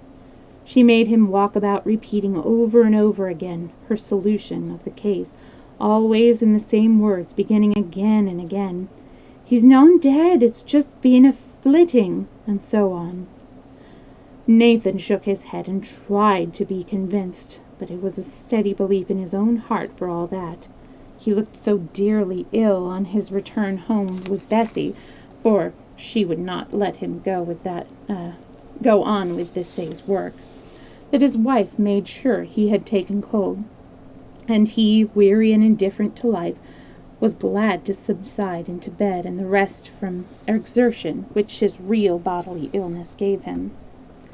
Neither Bessie nor he spoke of the letter again, even to each other, for many days, and Bessie found means to stop Mark Benson's tongue and satisfy his kindly curiosity by giving him the rosy side of her own view of the case. Nathan got up again, an older man in looks and constitution by 10 years for that week of bed. His wife gave him many a scolding on his imprudence for sitting down in the wet field, if ever so tired. But now she, too, was beginning to be uneasy at Benjamin's long-continued silence. She could not write herself, but she urged her husband many a time to send a letter to ask for news of her lad. He said nothing in reply for some time. In length he told her he would write next Sunday afternoon. Sunday was his general time for writing, and this Sunday he meant to go to church for the first time since his illness. On Saturday he was very persistent against his wife's wishes, backed by Bess, as hard as she could, in resolving to go into Highminster to market. The change would do him good, he said, but he came home tired and a little mysterious in his ways. When he went to the shippen, the last thing at night, he asked Bessie to go with him and hold the lantern while he looked at an ailing cow, and when they were fairly out of the earshot of the house, he pulled out a little shop parcel and said to her, "Thou'lt put that on my Sunday hat, wilt thou, lass? It'll be a bit on a comfort to me, for I know my lad's dead and gone, though I dunna speak on it for fear of grieving the old woman and ye." "I'll put it on, uncle, but he's not dead." Bessie was sobbing. I know, lass. I dunnot wish other folk to hold my opinion, but I like to wear a bit of crape out of respect to my boy.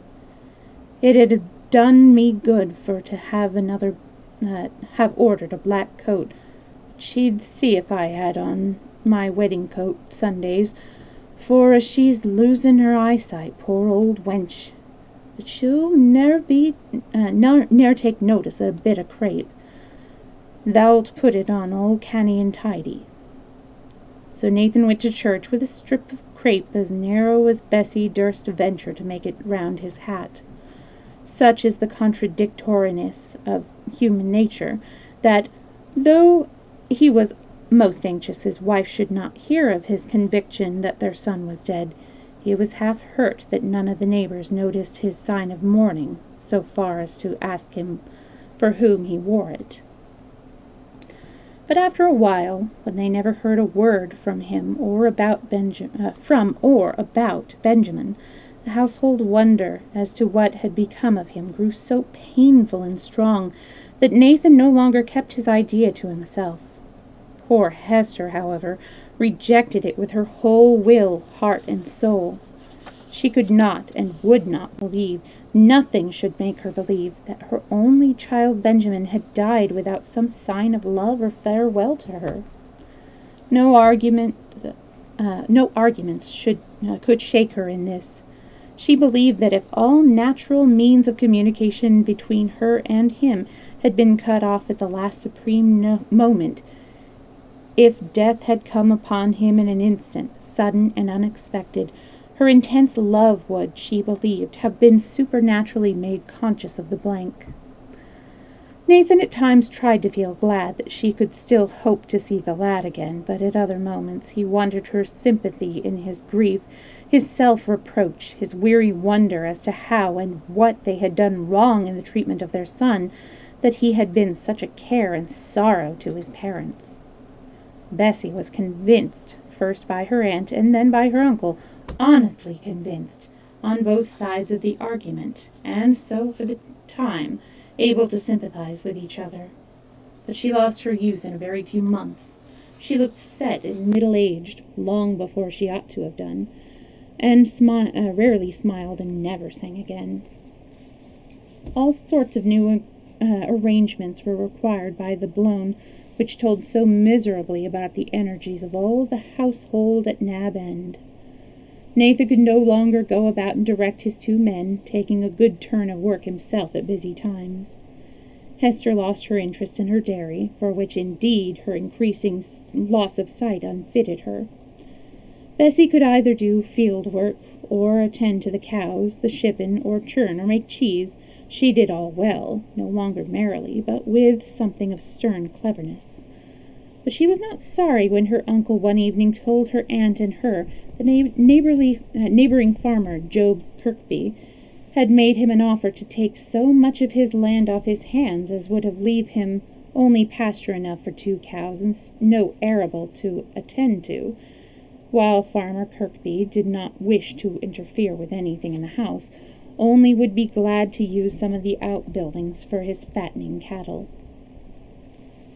We can do a Hawkie and Daisy. It'll leave us 8 or 10 pound of butter to take to market in summertime, and keep us for thinking too much, which is what I'm dreading on as I get into years. Aye, said his wife, thou'lt not have to go so far afield if it's only the aster toff as it is on thy hands, and Bess will have to give up her pride in cheese and take to making cream butter. I'd always a fancy for trying at cream butter, but the whey had to be used. Else where I come from, they'd never have looked near whey butter. When Hester was left alone with Bessie, she said in allusion to this change of plans, "I'm thankful to the Lord as it is, for I was always afeard Nathan would have to give up the house and farm altogether, and then the lad would not know where to find us when he came back from Maracay. He's gone there for to make his fortune, I'll be bound. Keep up thy heart, lass, he'll be home some day, and have sown his wild oats. But that'n a pretty story in the Gospels for the prodigal who's to eat a pig's victuals at one time, but ended in clover in his father's house. And I'm sure our Nathan'll be ready to forgive him, and love him, and make much of him, maybe a deal more nor me, who never gave into his death. It'll be like unto a resurrection to our Nathan." Farmer Kirkby then took by far the greater part of the land belonging to Nab End Farm, and the work about the rest and about the 2 remaining cows was readily done by 3 pairs of willing hands with a little occasional assistance. The Kirkby family were pleasant enough to have to deal with. There was a son, a stiff, grave bachelor, who was very particular and methodical about his work and rarely spoke to anyone. But Nathan took it into his head that John Kirkby was looking after Bessie, and was a good deal troubled in his mind in consequence, for it was the first time he had to face the effects of his belief in his son's death, and he discovered to his own surprise that he had not that implicit faith which would make it easy for him to look upon Bessie as the wife of another man than the one to whom she had been betrothed in her youth. As, however, John Kirkby seemed in no hurry to make his intentions, if indeed he had any, clear to Bessie, it was only at times that this jealousy on behalf of his lost son seized upon Nathan. But people, old and in deep, hopeless sorrow, grow irritable at times, however they may repent and struggle against their irritability. There were days when Bessie had to bear a good deal from her uncle, but she loved him so dearly and respected him so much that, high as her temper was to all other people, she never returned him a rough or impatient word. And she had a reward in the conviction of his deep, true affection for her, and in her aunt's entire and most sweet dependence upon her. One day, however, it was near the end of November, Bessie had a good deal to bear that seemed more than usually unreasonable on behalf of her uncle. The truth was that one of Kirkby's cows was ill, and John Kirkby was a good deal about in the farmyard. Bessie was interested about the animal, and had helped in preparing a mash over their own fire that had to be given warm to the sick creature. If John had been out of the way, there would have been no one more anxious about the affair than Nathan, both because he was naturally kind-hearted and neighborly, and also because he was rather proud of his reputation for knowledge in the diseases of cattle. But because John was about and Bessie helped a little in what had to be done, Nathan would do nothing and chose to assume that nothing to think on ailed the beast, but lads and lasses were always fain to be feared on something. Now John was upwards to 40, and Bessie nearly 8 and 20, so the terms lads and lasses did not exactly apply to their case. When Bessie brought the milk in from her own cows towards 5:30, Nathan bade her make the doors, and not be running out in the dark and cold after other folks' business, and though Bessie was a little surprised and a good deal annoyed at his tone, she sat down to her supper without making a remonstrance.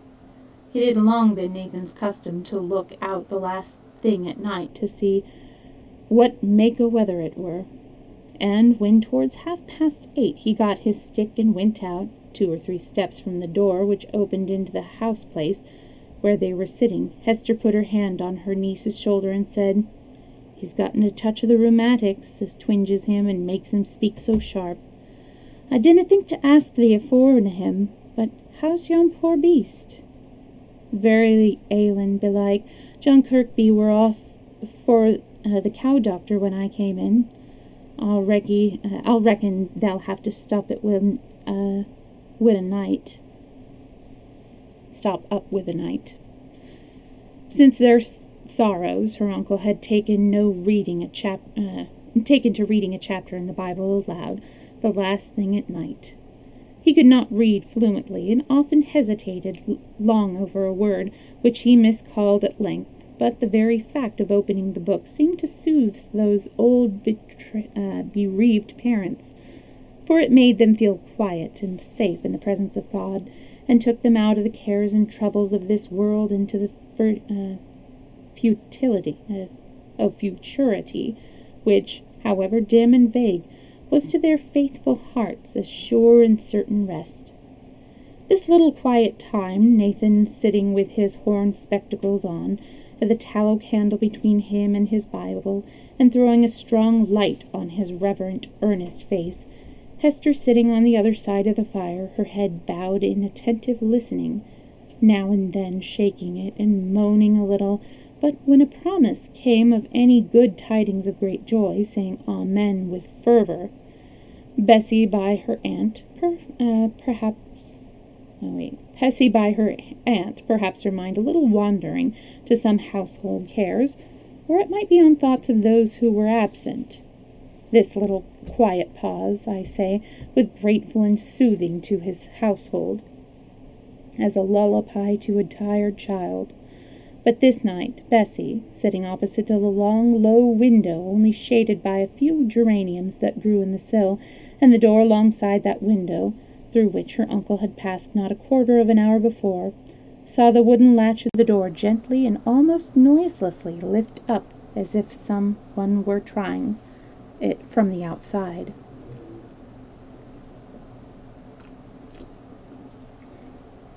She was startled and watched again intently, but it was perfectly still now. She thought it must have been that it had not fallen into its proper place when her uncle had come in and locked the door. It was just enough to make her uncomfortable, no more, and she almost persuaded herself it must have been fancy. Before she went upstairs, however, she went to the window to look out into the darkness, but all was still, nothing to be seen, nothing to be heard. So the three went quietly upstairs to bed. The house was little better than a cottage. The front door opened on a house place, over which was the old couple's bedroom. To the left, as you entered this pleasant house place, and at close right angles with the entrance, was a door that led into the small parlor, which was Hester and Bessie's pride, although not half as comfortable as the house place, and never on any occasion used as a sitting room. There were shelves and bunches of honesty in the fireplace, the best chest of drawers, and a company set of gaudy colored china, and a bright common carpet on the floor. But all failed to give it the aspect of the homely comfort and delicate cleanliness of the house place. Over this parlor was the bedroom which Benjamin had slept in when a boy, when at home. It was kept still in a kind of readiness for him. The bed was still there, in which none had slept since he, 8 or 9 years ago, and every now and then the warming pan was taken quietly and silently up by his old mother, and the bed thoroughly aired. But this she did in her husband's absence, and without saying a word to anyone, nor did Bessie offer to help her, though her eyes often filled with tears as she saw her aunt still going through the hopeless service. But the room had become a receptacle for all unused things, and there was always a corner of it appropriated to the winter store of apples. To the left of the house place, as you stood facing them, on the side opposite to the window and outer door, were 2 other doors. The one on the right opened into a kind of back kitchen, and had a lean-to roof, and a door opening onto the farmyard and back premises. The left-hand door gave on the stairs, underneath which was a closet in which various household treasures were kept, and beyond that the dairy over which Bessie slept. Her little chamber window opening just above the sloping roof of the back kitchen. There were neither blinds nor shutters at any of the windows, either upstairs or down.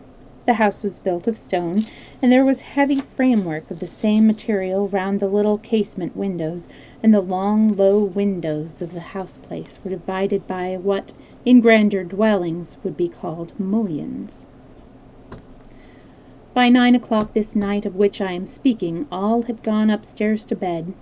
It was even later than usual, for the burning of candles was regarded so much in the light of extravagance that the household kept early hours for common folk. But somehow this evening Bessie could not sleep, although in general she was in deep slumber 5 minutes after her head touched the pillow. Her thoughts ran on the chances for John Kirkby's cow, and a little fears lest the disorder might be epidemic, and spread to their own cattle. Across all these homely cares came a vivid, uncomfortable recollection of the way in which the door latch went up and down without any sufficient agency to account for it. She felt more sure now than she had done downstairs that it was a real movement, and no effect of her imagination. She wished that it had not happened just when her uncle was reading, that she might at once have gone quick to the door and convinced herself of the cause. As it was, her thoughts ran uneasily on the supernatural, and thence to Benjamin, her dear cousin and playfellow, her early lover. She had long given him up as lost forever to her, if not actually dead, but this very giving up for her involved a free, full forgiveness of all his wrongs to her. She thought tenderly of him, as of one who might have been led astray in his later years, but who existed rather in her recollections as the innocent child, the spirited lad, the handsome, dashing young man. If John Kirkby's quiet attentions had ever betrayed his wishes to Bessie, if indeed he ever had any wishes on the subject, her first feeling would have been to compare his weather-beaten, middle-aged face and figure out the face and figure she remembered well, but never more expected to see in this life. So thinking, she became very restless and weary of bed, and, after long tossing and turning, ending in a belief that she should never get to sleep at all that night, she went off soundly and suddenly. As suddenly was she wide awake, sitting up in bed, listening to some noise that came from must have awakened her, but which was not repeated for some time. Surely it was her uncle's room. Her uncle was up, but for a minute or two there was no further sound.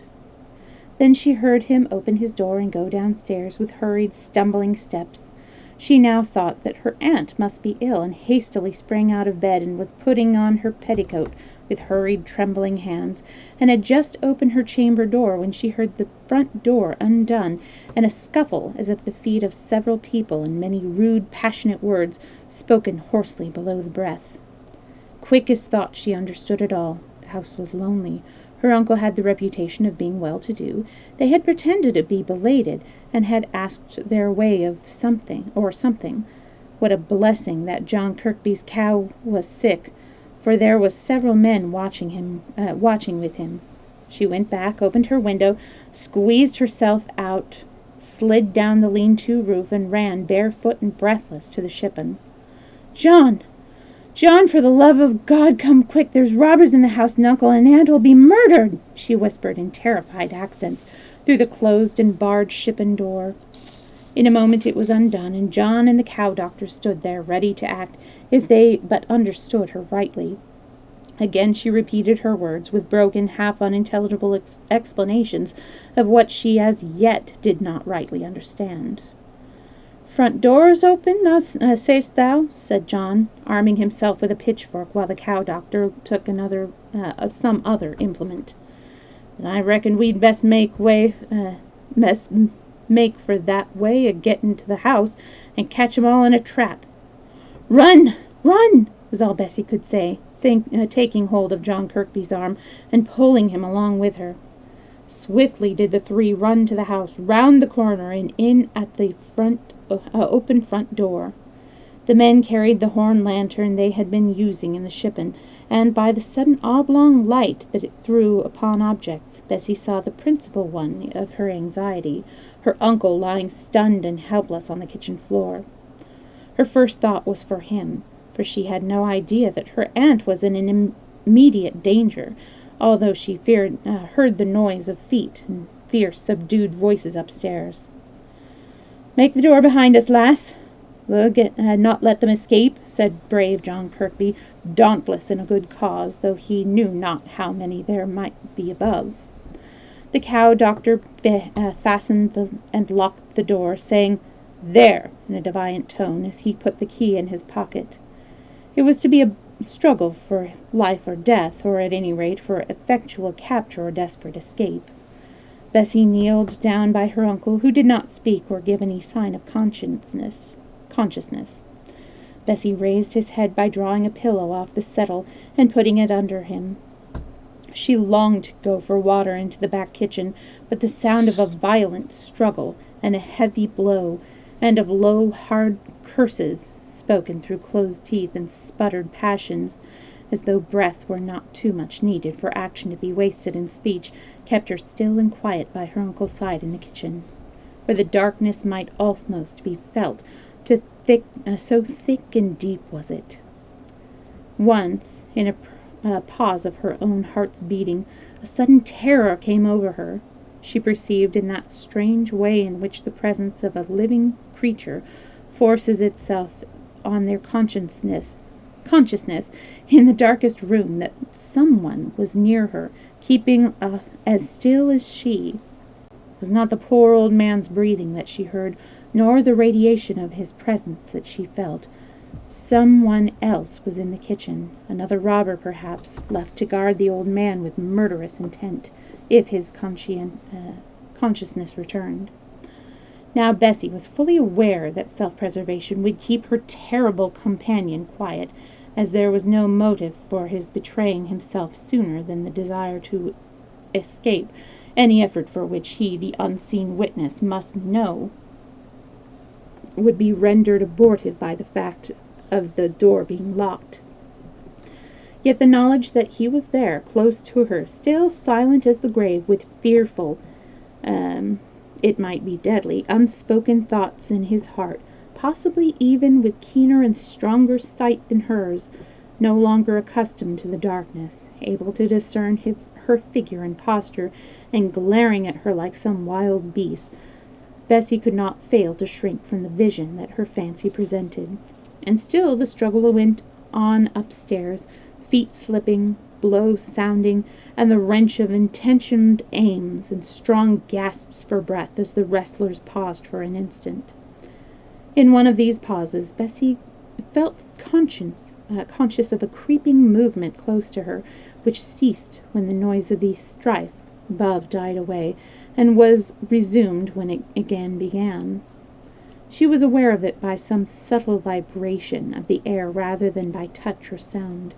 She was sure that he who had been close to her 1 minute as she knelt was, the next, passing stealthily towards the inner door which led to the staircase. She thought he was going to join and strengthen his accomplices, and with a great cry she sprang after him, but just as she came to the doorway, through which some dim portion of light from the upper chambers came, she saw one man thrown downstairs with such violence that he fell almost to her very feet, while the dark creeping figure glided suddenly away to the left and as suddenly entered the closet beneath the stairs. Bessie had no time to wonder as to his purpose in so doing, whether he had at first designed to aid his accomplices in their desperate fight. He was an enemy, a robber. That was all she knew, and she sprang to the door of the closet and in a trice had locked it on the outside, and then she stood frightened, panting in that dark corner, sick with terror lest the man who lay before her was either John Kirby or the cow doctor. If it were either of those friendly two, what would become of the other, of her uncle, her aunt, herself? But in a very few minutes this wonder was ended when her two defenders came slowly and heavily down the stairs, dragging with them a man, fierce, sullen, despairing, disabled with terrible blows which had made his face one bloody, swollen mass. As for that, neither John nor the cow doctor were much more presentable. One of them bore the lantern in his teeth, for all their strength was taken up by the weight of the fellow they were bearing. "Take care," said Bessie from her corner. "There's a chap just beneath your feet. I don't know if he's dead or alive, and Uncle lies on the floor just beyond." They stood still on the stairs for a moment. Just then the robber they had thrown down the stairs stirred and moaned. "Bessie," said John, "run off to the stable and fetch ropes and gearin' for to bind him, and we'll ride the house on him, and thou canst go see after the old folks. They need it sadly." Bessie was back in a very few minutes. When she came in, there was more light in the house-place, for someone had stirred up the raked fire. "That felly makes as though his leg was broken," said John, nodding towards the man still lying on the ground. Bessie felt almost sorry for him as they handled him, not overly gently, and bound him, only half conscious, as hardly and tightly as they had done his fierce, surly companion. She even felt so sorry for his evident agony as they turned him over and over that she ran to him to get him a cup of water to moisten his lips. "I'm loth to leave yo with him alone," said John. though I'm thinking his leg is broken for sartin, and he can't stir, even if he comes to histle, to do yon no harm. But we'll take care of this chap, and make sure of him, and then one of us'll come back to you, and we can maybe find a gate or so for you to get shut on him out of the house. This felly's made safe enough, I'll be bound," said he, looking at the burglar, who stood bloody and black, with fell hatred on his sullen face. His eye caught Bessie's as hers fell on him with dread so evident that it made him smile, and the look and the smile prevented the words from being spoken, which were on Bessie's lips. She dared not tell before him that an able-bodied accomplice still remained in the house, lest somehow the door which kept him a prisoner should be broken open, and the fight renewed. So she only said to John, as he was leaving the house, "Thou'lt not be long away, for I'm afraid of being left with this man." "He'll noan do thee harm," said John. "No, but I'm feared lest he should die, and there's uncle and aunt. Come back soon, John." "Aye, aye," said he, half pleased. "I'll be back, never fear me." So Bessie shut the door after them, but did not lock it for fear of mischances in the house, and went once more to her uncle, whose breathing by this time was easier than when she had first returned into the house-place with John and the doctor. By the light of the fire, too, she could now see that he had received a blow on the head, which was probably the occasion of his stupor. Round this wound, which was now bleeding pretty freely, Bessie put cloths dipped in cold water, and then, leaving him for a time, she lighted a candle and was about to go upstairs to her aunt, when, just as she was passing the bound and disabled robber, she heard her name softly, urgently called. "Bessie! Bessie!" At first the voice sounded so close that she thought it must be the unconscious wretch at her feet. But once again that voice thrilled through her. "Bessie! Bessie, for God's sake, let me out!" She went to the stair-closet door and tried to speak, but could not. Her heart beat so terribly. Again, close to her ear. "Bessie! Bessie! They'll be back directly. Let me out, I say! For God's sake, let me out!" And she heard a kick violently against the panels. "Hush! Hush!" she said, sick with a terrible dread, yet with a will strongly resisting her conviction. "Who are you?" But she knew quite well. "Benjamin!" An oath. "Let me out, I'll say, and I'll be off and out of England by tomorrow night, never to come back, and you'll have all my father's money." "Do you think I care for that?" said Bessie vehemently, freeing with trembling hands for the lock. "I wish there was none such a thing as money in the world, afore you'd come to this. There, you're free, and I charge you never to let me see your face again. I'd ne'er ha' let you loose but for fear of breaking their hearts, if you hadna killed them already." But before she had ended her speech, he was gone, off into the black darkness, leaving the door wide open. With a new terror in her mind, Bessie shut it afresh, shut it and bolted it this time. Then she sat down on the first chair and relieved her soul by giving a great and exceeding bitter cry. But she knew it was no time for giving away, and lifting herself up with as much effort as if each of her limbs were a heavy weight, she went into the back kitchen and took a drink of cold water. To her surprise, she heard her uncle's voice, saying feebly, "Carry me up and lay me by her." But Bessie could not carry him. She could only help his faint exertions to walk upstairs, and by the time he was there, sitting panting on the first chair she could find, John Kirkby and Atkinson returned. John came up now to aid her. Her aunt lay across the bed in a fainting fit, and her uncle sat in a so utterly broken down state that Bessie feared immediate death for both. But John cheered her up and lifted the old man into his bed again, and while Bessie tried to compose poor Hester's limbs into a position of rest, John went down to hunt about for the little store of gin which was always kept in a corner cupboard against emergencies.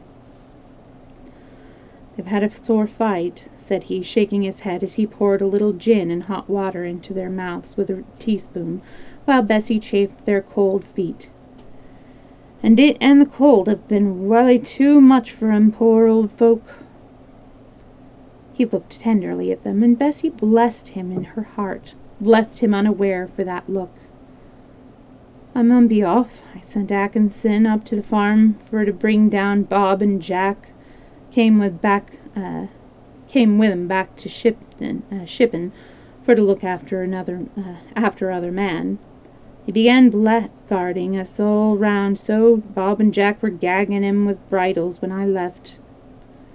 "Ne'er give heed to what he says," cried poor Bessie, a new panic besetting her. "Folks of his sort are always for dragging other folks into their mischief. I'm right glad you will be gagged." "Well, but what I was saying were this. Atkinson and me will take the other chap who seems quiet enough to the shipping, and it'll be one piece of work for to mind them and the cow, and I'll saddle old Baymare and ride for constables and doctor for Highminster. I'll bring Dr. Preston up to see Nathan and Hester first, and then I reckon the broken-legged chap down below must have his turn, for all as he's met with his misfortunes and a wrong line of life." "Aye," said Bessie, "we mun have the doctor sure enough for look at them, how they lie. Like two stone statues on a church monument, so sad and solemn. There's a look of sense come back into their faces, though, sin' they supped their gin and water. I'd keep on a-bathing his head and giving them a sup on it for time to time, if I was you, Betsy." Bessie followed him down the stairs and lighted the men out of the house. She dared not light them, carrying their burden even, until they passed round the corner of the house, so strong was her fearful conviction that Benjamin was lurking near, seeking again to enter. She rushed back into the kitchen, bolted and barred the door, and pushed the end of the dresser against it, shutting her eyes as she passed the uncurtained window, for fear of catching a glimpse of a white face pressing against the glass and gazing at her. The poor old couple lay quiet and speechless, although Hester's position had slightly altered. She had turned a little on her side towards her husband, and had laid one shriveled arm round his neck. But he was just as Bessie had left him, with the wet clothes round his head, his eyes not wanting in a certain intelligence, but solemn and unconscious to all that was passing round as the eyes of death. His wife spoke a little from time to time, said a word of thanks perhaps or so, but he never. All the rest of that terrible night Bessie tended the poor old couple with constant care, her own heart so stunned and bruised in its feelings that she went about her pious duties almost like one in a dream. The November morning was long in coming, nor did she perceive any chance either for the worse or the better before the doctor came, about 8 o'clock. John Kirkby brought him, and was full of the capture of the 2 burglars. As far as Bessie could make out, the participation of that unnatural third was unknown. It was a relief almost sickening in the revolution it gave her from their terrible fear, which now she felt had haunted and held possession of her all night long, and had in fact paralyzed her from thinking. Now she felt and thought with acute and feverish vividness, owing no doubt in part to the sleepless night she had passed. She felt almost sure that her uncle, possibly her aunt too, had recognized Benjamin, but there was a faint chance that they had not done so, and wild horses should never tear the secret from her, nor should any inadvertent word betray the fact that there had been a third person concerned. As to Nathan, he had never uttered a word. It was her aunt's silence that made Bessie fear lest Hester knew somehow that her son was concerned. The doctor examined them both closely, looked hard at the wound on Nathan's head, asked questions which Hester answered shortly and unwillingly, and Nathan not at all, shutting his eyes as if even the sight of a stranger was pain to him. Bessie replied in their stead to all that she could answer respecting their state, and followed the doctor downstairs with a beating heart. When they came into the house place, they found John had opened the outer door to let in some fresh air, had brushed the hearth and made up the fire, and put the chairs and table in their right places. He reddened a little as Bessie's eye fell upon his swollen and battered face, but tried to smile it off in a dry kind of way. "You see, I'm an old bachelor, and I just thought as I read up things a bit. How done you find 'em, doctor?" "Well, the poor old couple have had a terrible shock. I shall send them some soothing medicine to bring down the pulses, and a lotion for the old man's head. It is very well to blend so much. There might have been a good deal of inflammation." And so he went on, giving directions to Bessie for keeping them quietly in bed through the day. From these directions she gathered that they were not, as she had feared all night long, near to death. The doctor expected them to recover, though they would require care. She almost wished it had been otherwise, and that they, and she too, might have just lain down to their rest in the churchyard. So cruel did life seem to her, so dreadful the recollection of that subdued voice of the hidden robber, smiting her with recognition. All this time John was getting things ready for breakfast, with something of the handiness of a woman. Bessie half resented his officiousness in pressing Dr. Preston to have a cup of tea. She did so want him to be gone, and leave her alone with her thoughts. She did not know that all was done for love of her, that the half-featured, half-spoken John was thinking all the time how ill and miserable she looked, and trying with tender artifices to make it incumbent upon her senses of hospitality to share Dr. Preston's meal. "I've seen as the cow is milked," said he.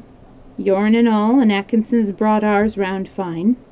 What a mercy it were as she were sick just very night.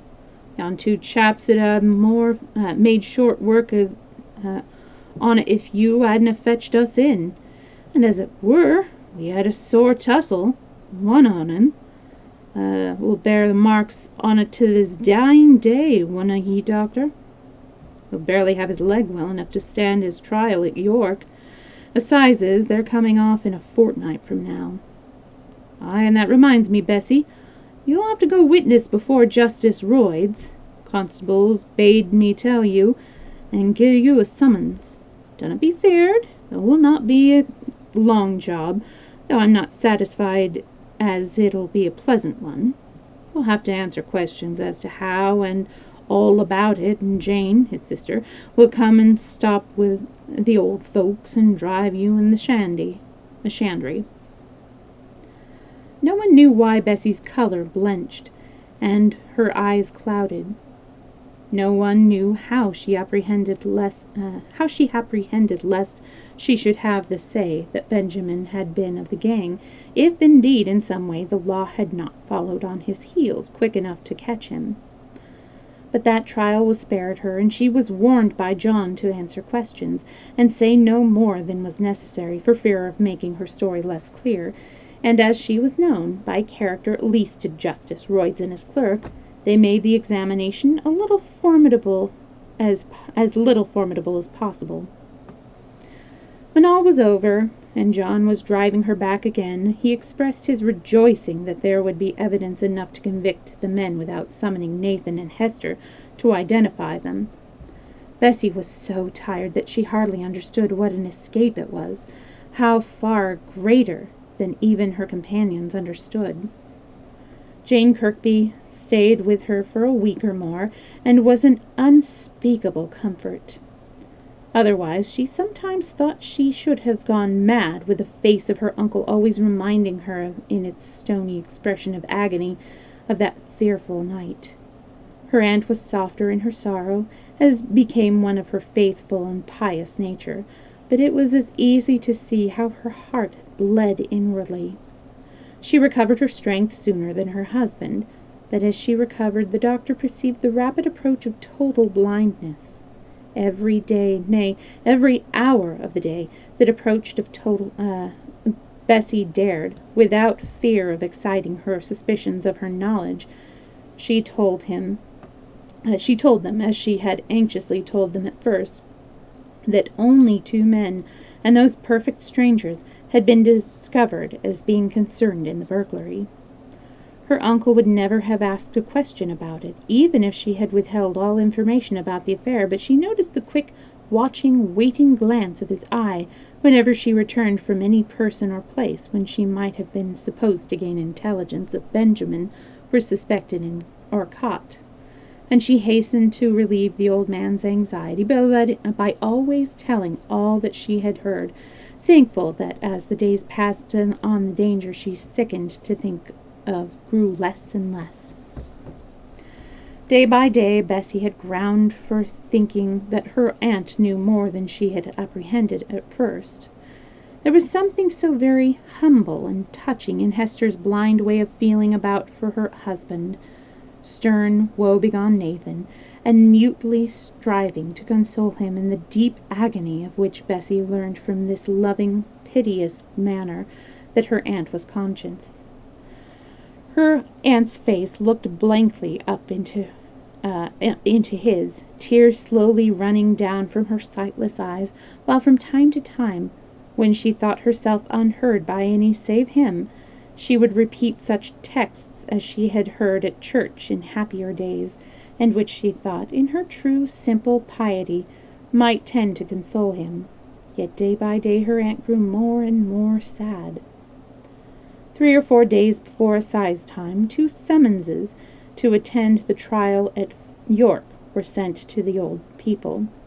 Neither Bessie nor John nor Jane could understand this, for their own notices had come long before, and they had been told that their evidence would be enough to convict. But alas, the fact was that the lawyer employed to defend the prisoners had heard from them that there was a 3rd person engaged, and had heard who that 3rd person was, and it was this advocate's business to diminish, if possible, the guilt of his clients by proving that they were but tools in the hands of one who had, from his superior knowledge of the premises and the daily customs of the inhabitants, been the originator and planner of the whole affair. To do this, it was necessary to have the evidence of the parents, who, as the prisoners had said, must have recognized the voice of the young man, their son. For no one knew that Bessie, too, could have borne witness to his having been present, and as it was supposed that Benjamin had escaped out of England, there was no exact betrayal of him on the part of his accomplices. Wondering, bewildered, and weary, the old couple reached York in company with John and Bessie on the eve of the day of trial. Nathan was still so self-contained that Bessie could never guess what had been passing in his mind.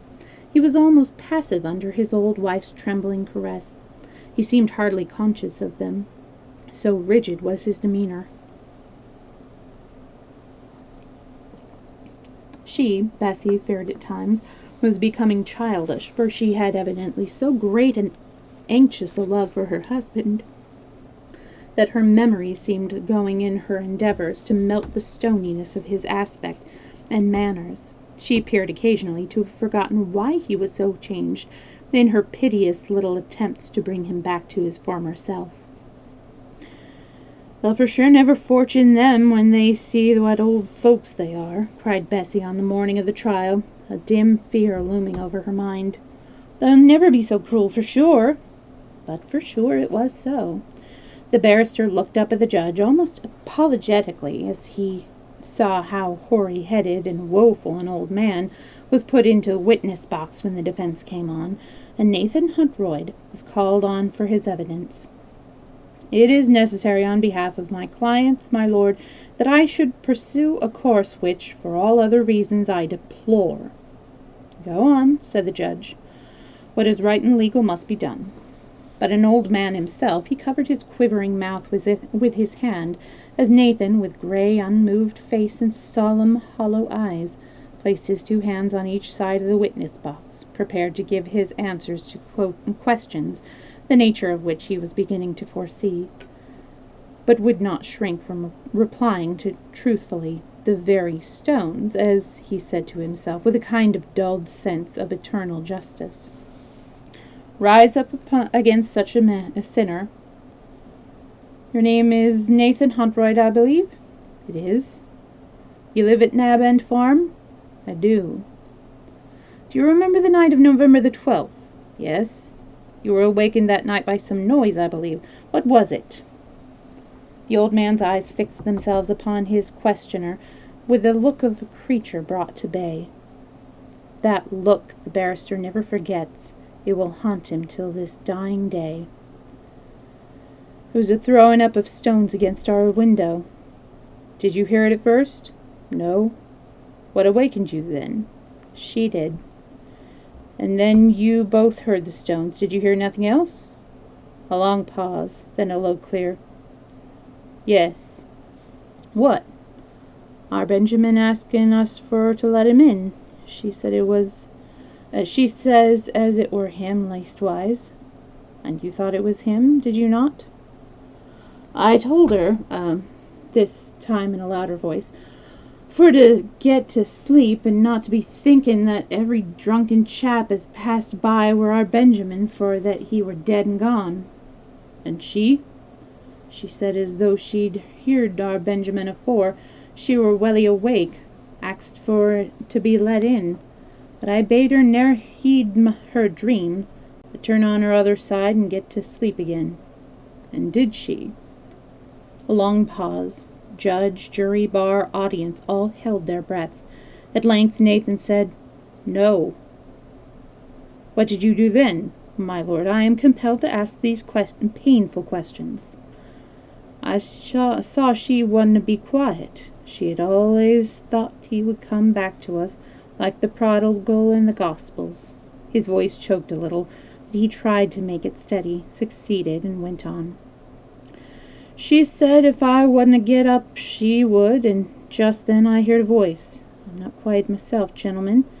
I've been ill abed, and it makes me trembling like. Someone said, Father, mother, I'm here, starving in the cold. Wouldn't you get up and let me in? And that voice was? They were like our Benjamins. I seen what you're driving at, sir, and I'll tell you truth, though it kills me to speak it. I dunnot say it were our Benjamin spoke, mind you. I only say it were like. It's all I want, my good fellow, that on the strength of that entreaty spoken in your son's voice, you went down and opened the door to these 2 prisoners at the bar and to a 3rd man? Nathan nodded assent, and even that counsel was too merciful to force him to put more into words. Call Hester Huntroyd.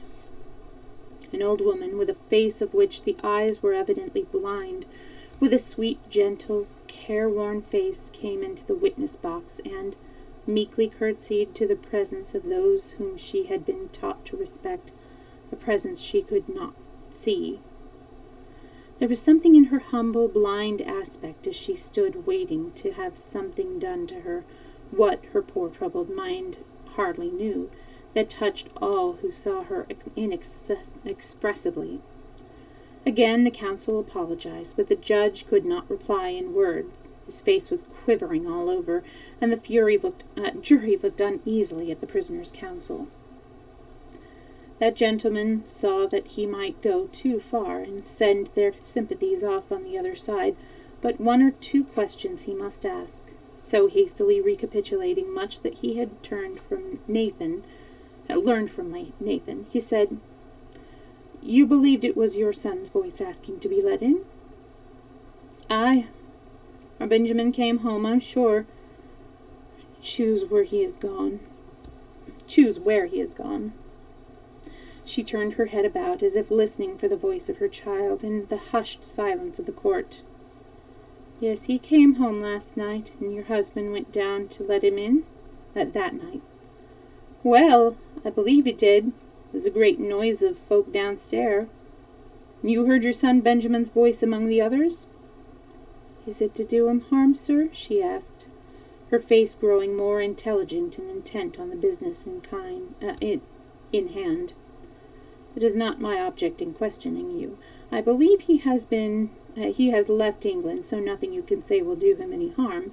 You heard your son's voice, I say. Yes, sir, for sure I did. And some men came upstairs into your room. What did they say? They asked where Nathan kept his stocking. And you? Did you tell him? No, sir, for I knew Nathan would not like me to. What did you do then? A shade of reluctance came over her face as she began to perceive causes and consequences. I just screamed on Bessie. That's my niece, sir. And you heard someone shout out from the bottom of the stairs? Oh, thank you, Wilson. I shall. Where's my tea?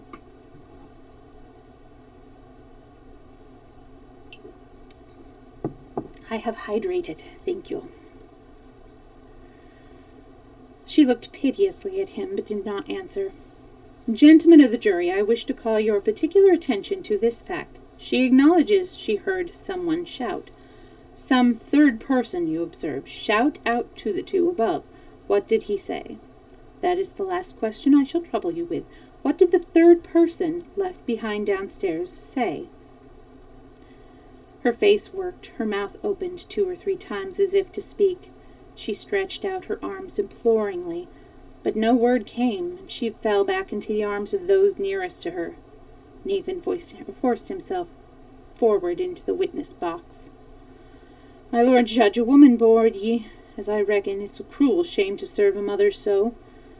It were my son, my only son, as called out for us to open the door, and who shouted out for to hold the old woman's throat if she did not stop her noise. Then who'd faint and cried for her niece to help. And now you've the truth, and of the truth, and I'll leave you to the judgment of God for the way you've gotten it. Before night, the mother was stricken with paralysis and lay on her deathbed, but the broken-hearted go home to be comforted by God.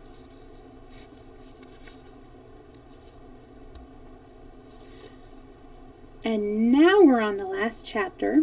It's only 3 pages, so I'm going to go ahead and read the last chapter before I give Snockings her 2 things of treats. I'm going to have to go grab her out of her cat bed, I think. But she will be happy. Chapter: The Ghost in the Corner Room. Charles Dickens.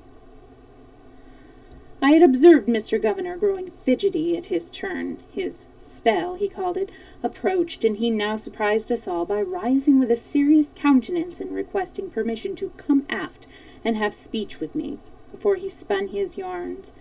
His great popularity led to a gracious concession of his indulgences, and we went together into the hall. Old shipmate, said Mr. Governor to me, ever since I have been aboard with this old hunk, I have been haunted day and night. By what, Jack?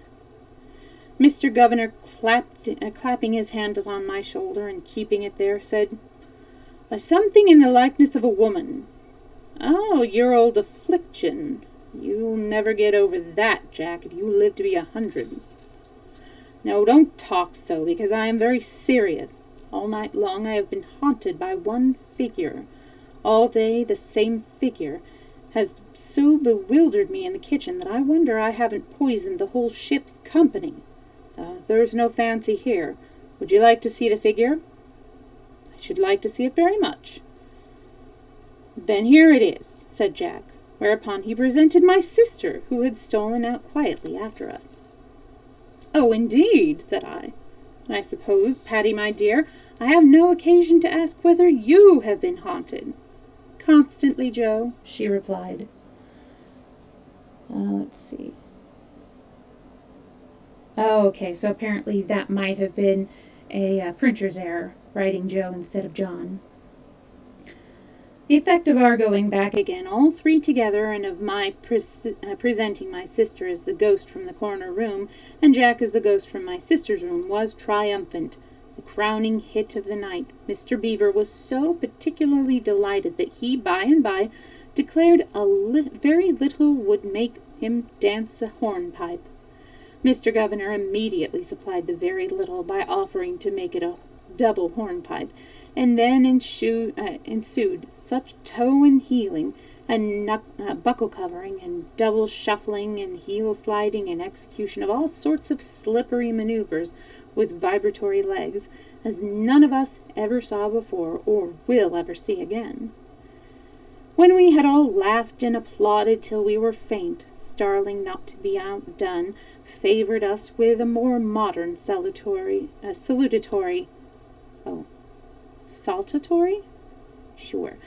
entertainment in the Lancaster clog manner, to the best of my belief, the longest dance ever performed, in which the sound of his feet became a locomotive going through cuttings, tunnels, and open country, and became a vast number of other things we should never have suspected, unless he was kindly unless he had kindly told us what they were. It was resolved before we separated that night that our 3 months' period in the haunted house would be wound up with the marriage of my sister and Mr. Governor. Belinda was nominated bridesmaid, and Starling was engaged for bridegroom's man. In a word, we lived our short term out most happily, and were never for a moment haunted by anything more disagreeable than our own imaginations and remembrances. My cousin's wife, in her long love for her husband, and in her gratitude to him for the change her love had brought in her, had told us, through his lips, her own story, and I am sure there was not one of us who did not like her the better for it, and respect her the more. So at last, before the shortest month in the year was quite out, we all walked forth one morning to the church with the spire, as if nothing unusual were going to happen, and there Jack and my sister were married, as sensibly as could be. It occurs to me to mention that I observed Belinda and Alfred Starling to be rather sentimental and low on the occasion, and that they were since engaged to be married in the same church. I regard it as an excellent thing for both, and a kind of union very wholesome for the times in which we live. He wants a little poetry, she wants a little prose, and the marriage of the two things is the happiest marriage I know for all mankind. Finally, I derived this Christmas greeting from the haunted house, which I affectionately address with all my heart to all my readers. Let us use the great virtue, faith, but not abuse it, and let us put it to its best use, by having faith in the great Christmas book of the New Testament and in one another.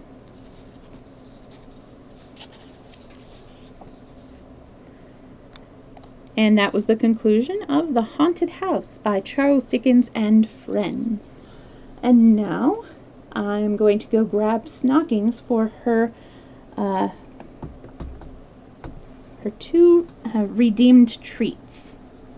So I will be right back while I go and grab her. Pants.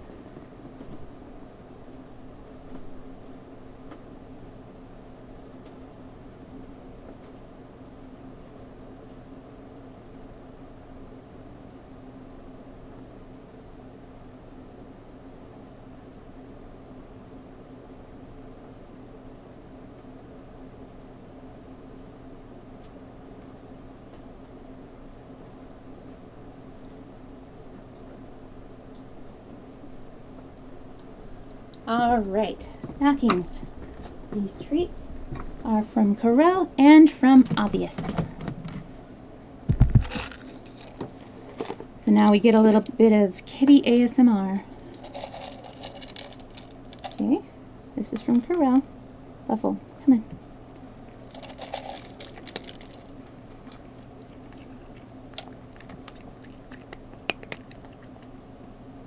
And from Obvious. There you go.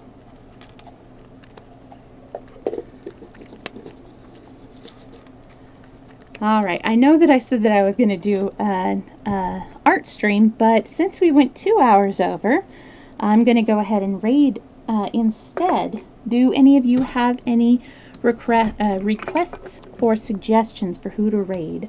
I'm also going to look at who is streaming right now.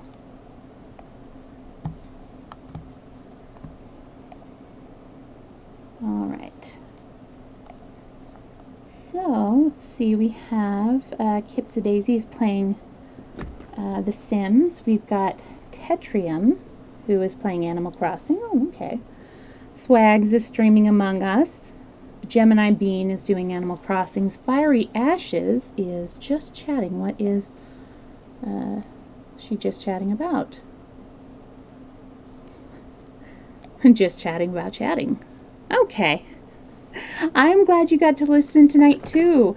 And I hope to catch you in another time too. I know you usually stream at about 8 o'clock my time. Let's see.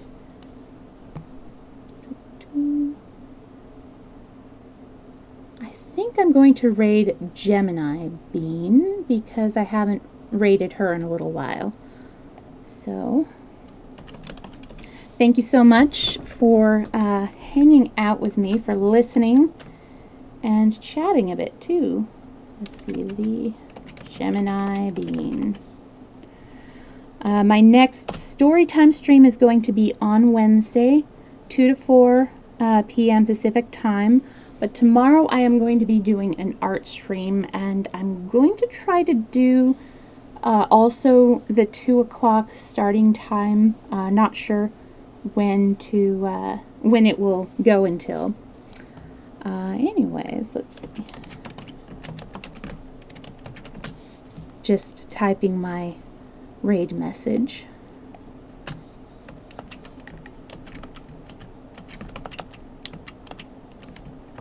All right.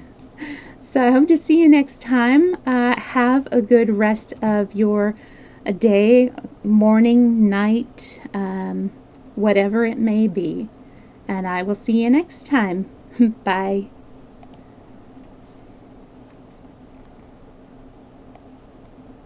It's dark. Oh, I didn't even think about that. Oh my gosh. Thank you so much. Storytime Sunny, welcome. Thank you for the raid. How are you doing today? I must know.